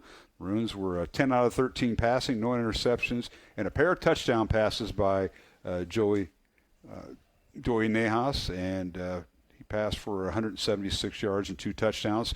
For West Waterloo, quarterback Brett McGovern was 8 out of 13, no interceptions for 53 yards and 1 touchdown. So Dowling ran 51 plays tonight. They had just under 500 yards of total offense, 478. West Waterloo ran 36 plays for 123 yards of total offense. And let's look at some of the team numbers. Now, I've got to change screens here, Mr. Seifert. One update, that Johnston game is now final. Johnston wins 34-26. So that sticks, and it'll be a Johnson Valley game, which will be a good quarterfinal game. Yeah. All right, individually, Joey Nejas, a quarterback, 7 of 9 passing, 121 yards, a pair of touchdowns. Ethan LaCava, 3 out of 4 passing for 55 yards. Rushing the football, Ian Middleton tonight, 8 rushes, 114 yards, and a touchdown. He also caught a touchdown pass. Grayson Pennington, 6 carries, 68 yards, and Henry Smith, 9 carries for 68 yards. Leading receiver tonight, Gabe Lawson, 2 catches, 58 yards. Preston Hoffbauer, 3 catches for 55 yards, and a touchdown, I believe, for Hoffbauer. He had one of the first ones of the night. Matt Wiskus, 1 catch for 20 yards. Quinn Smolbach, 1 catch for 15 yards. Bo Williams, 1 catch for 14 yards. Jimmy Nejas, 1 catch for 8 yards. And Ian Middleton, 1 catch, 6 yards, and a touchdown. So that's a look at the numbers for Dowling Catholic. Just went final. Valley defeats Cedar Rapids Prairie 26-20. Close ball game. Close game. All right, so that'll set up some matchups next week. We see Valley will take on Johnson, as you mentioned. Yep. Dowling should be facing Iowa City West once that goes final. This pretty close to it, because we're done so early that others are just midway through the fourth quarter. We know Iowa City Liberty won, so they will take on Southeast Polk, and that'll be in Iowa City next Friday night. Well, that'll be a good one, too. So the only game that looked like Sioux City East was going to win against Dallas Center Grimes, and I'm searching for the Northwest score. I think they were. So Sioux City East will travel to Waukee Northwest next Friday night if that holds up. All right. So, Brian, anything else you want to chime in before we send it? I think the hopefully the crowd comes back out next weekend. We have a full student body. Trick-or-treats over. Extended forecast, 10 degrees warmer next Friday night. I just saw that this morning, whether it's going to hold off. I mean, I was really lucky because the wind was strong, but where we were on the Dowling sideline, we didn't get much of the wind. When I did the interviews, I caught a little more, so I'm thinking Waterloo West definitely on that side of the field. It was in their face, definitely. We need to wish our volleyball team good luck as they start their state game. They play at state Monday afternoon at 2 o'clock. Again, if students want to go to the game, they can go. They get dismissed at 11 o'clock, and then we take attendance. They have to have their parent approval, and we do want kids to go to that game and cheer the girls on. Should be exciting, and then tomorrow they take on Ankeny for the second time this year. It'll be a tough game, and then tomorrow we wish the girls and boys cross country team all the luck as they compete up for their state titles at Fort Dodge. Yep. Is the play coming up? I think I saw the play was going. I saw the play last night. Okay, the Outsiders, Pony Boy. I mean, it just it's. Dallas. I mean, it's good stuff. It's good stuff. I'm very well versed, Mark. This guy is on I'm a thespian, as well as an athlete. So it's just. And I know this is dragging on, but we have a little bit more time here tonight. That's just what we need. Almost 9:30. So he says something about the play, but he's wearing a Packer hat and he's got the D on his coat. So I don't know what he's. I don't know if he's making a cameo during the play. Do you think, Brian, or principal? No cameo. No, not a greaser, not a Soch. I was not going to be in that thing. That's awesome. There's one place that's not for me is the stage. So, so that's going on. We also have the Ofrenda tomorrow, Day of the Dead Ofrenda, and that's a long-standing tradition at Dowling that Paula Placencia and Brenda Kane kind of target, and you go into Hispanic culture and you get a Day of the Dead. It's a big deal, and they're celebrating the life of Isla Placencia. So it's just that's at 1 o'clock tomorrow. We just got a lot of things cooking. It sounds like. Well, you have a safe trip, and all the folks going up to Fort Dodge tomorrow morning. And open house on Sunday. That's right. Sunday open at house. 11 to 2. This Sunday. Oh, usually we promote that. I forgot all about it. There's a lot of things going on. This Sunday. Sunday, 11 to 2. Where is the volleyball tournament? In Iowa City. Okay, I got you. Iowa City. So I know my daughter's going to go. She's going to go with a group of friends, so they're heading out. So they'll have to do the permission slips and all that. And what time do the runners run tomorrow? The girls run at 10:30 tomorrow at Fort Dodge? I think 10:30. I got 10:30, and the boys are right after. Right after 11:15. So best of luck. We want to thank Coach Ives. He was our halftime guest tonight, the Dowling girls and boys cross-country coach. So thanks to that. And thanks to you guys. Appreciate you making out. And hopefully it'll be a little bit warmer next week as the Maroons will move on. Keep marching on, Maroons. That's right. You bet. So appreciate it, guys. And that'll wrap up our broadcast tonight here on the Iowa Catholic Radio Network. For Matt Maindring and Brian Morris, I'm Mark Amadale. Our thanks to Pete Tarpey and the CISN. He was the CISN crew. It was a one-man show down there because they were all tapped out tonight with 4 different broadcasts on their live stream. Our thanks to West Waterloo head football coach Lonnie Moore. Appreciate all his help in getting us prepared. Our next broadcast will be next Friday night, 1 week from tonight, and that'll be Friday, November 7th. Pre-game 6:30, kickoff 7 o'clock. Dowling taking on 9th-ranked and 9th-seeded Iowa City West, a rematch of the 2017 state championship game, we think. But we'll be on the air at 6:30, kickoff at 7 o'clock, no matter who Dowling's opponent is next Friday night. For my broadcast partners, Matt Maindring and Brian Morris, I'm Mark Amadale. Our thanks to Roman Wilkin and John Nielsen, our studio producers at Iowa Catholic Radio, and for everyone involved. Once again, the final score for the final time tonight: Dowling 44, West Waterloo 6. Maroons improved their record to 9-1. They've won 9 straight games. West closes out their season with a record of 5-5. And until next time, thank you for listening, and from all of us with the Iowa Catholic Radio Network, have a safe and blessed faith-filled weekend. Dowling Catholic Football and Iowa Catholic Radio has been brought to you by Ashworth Vision Clinic, Construction Professionals, Blessman International, Fast Signs, the Catholic Tuition Organization, Skeffington's Formal Wear, Iowa Wealth Management, the Jenny Farrell Team with Remax Concepts, and Bows in the Florist. Please support the businesses that underwrite Iowa Catholic Radio. The preceding has been a Dowling Catholic Sports presentation on Iowa Catholic Radio.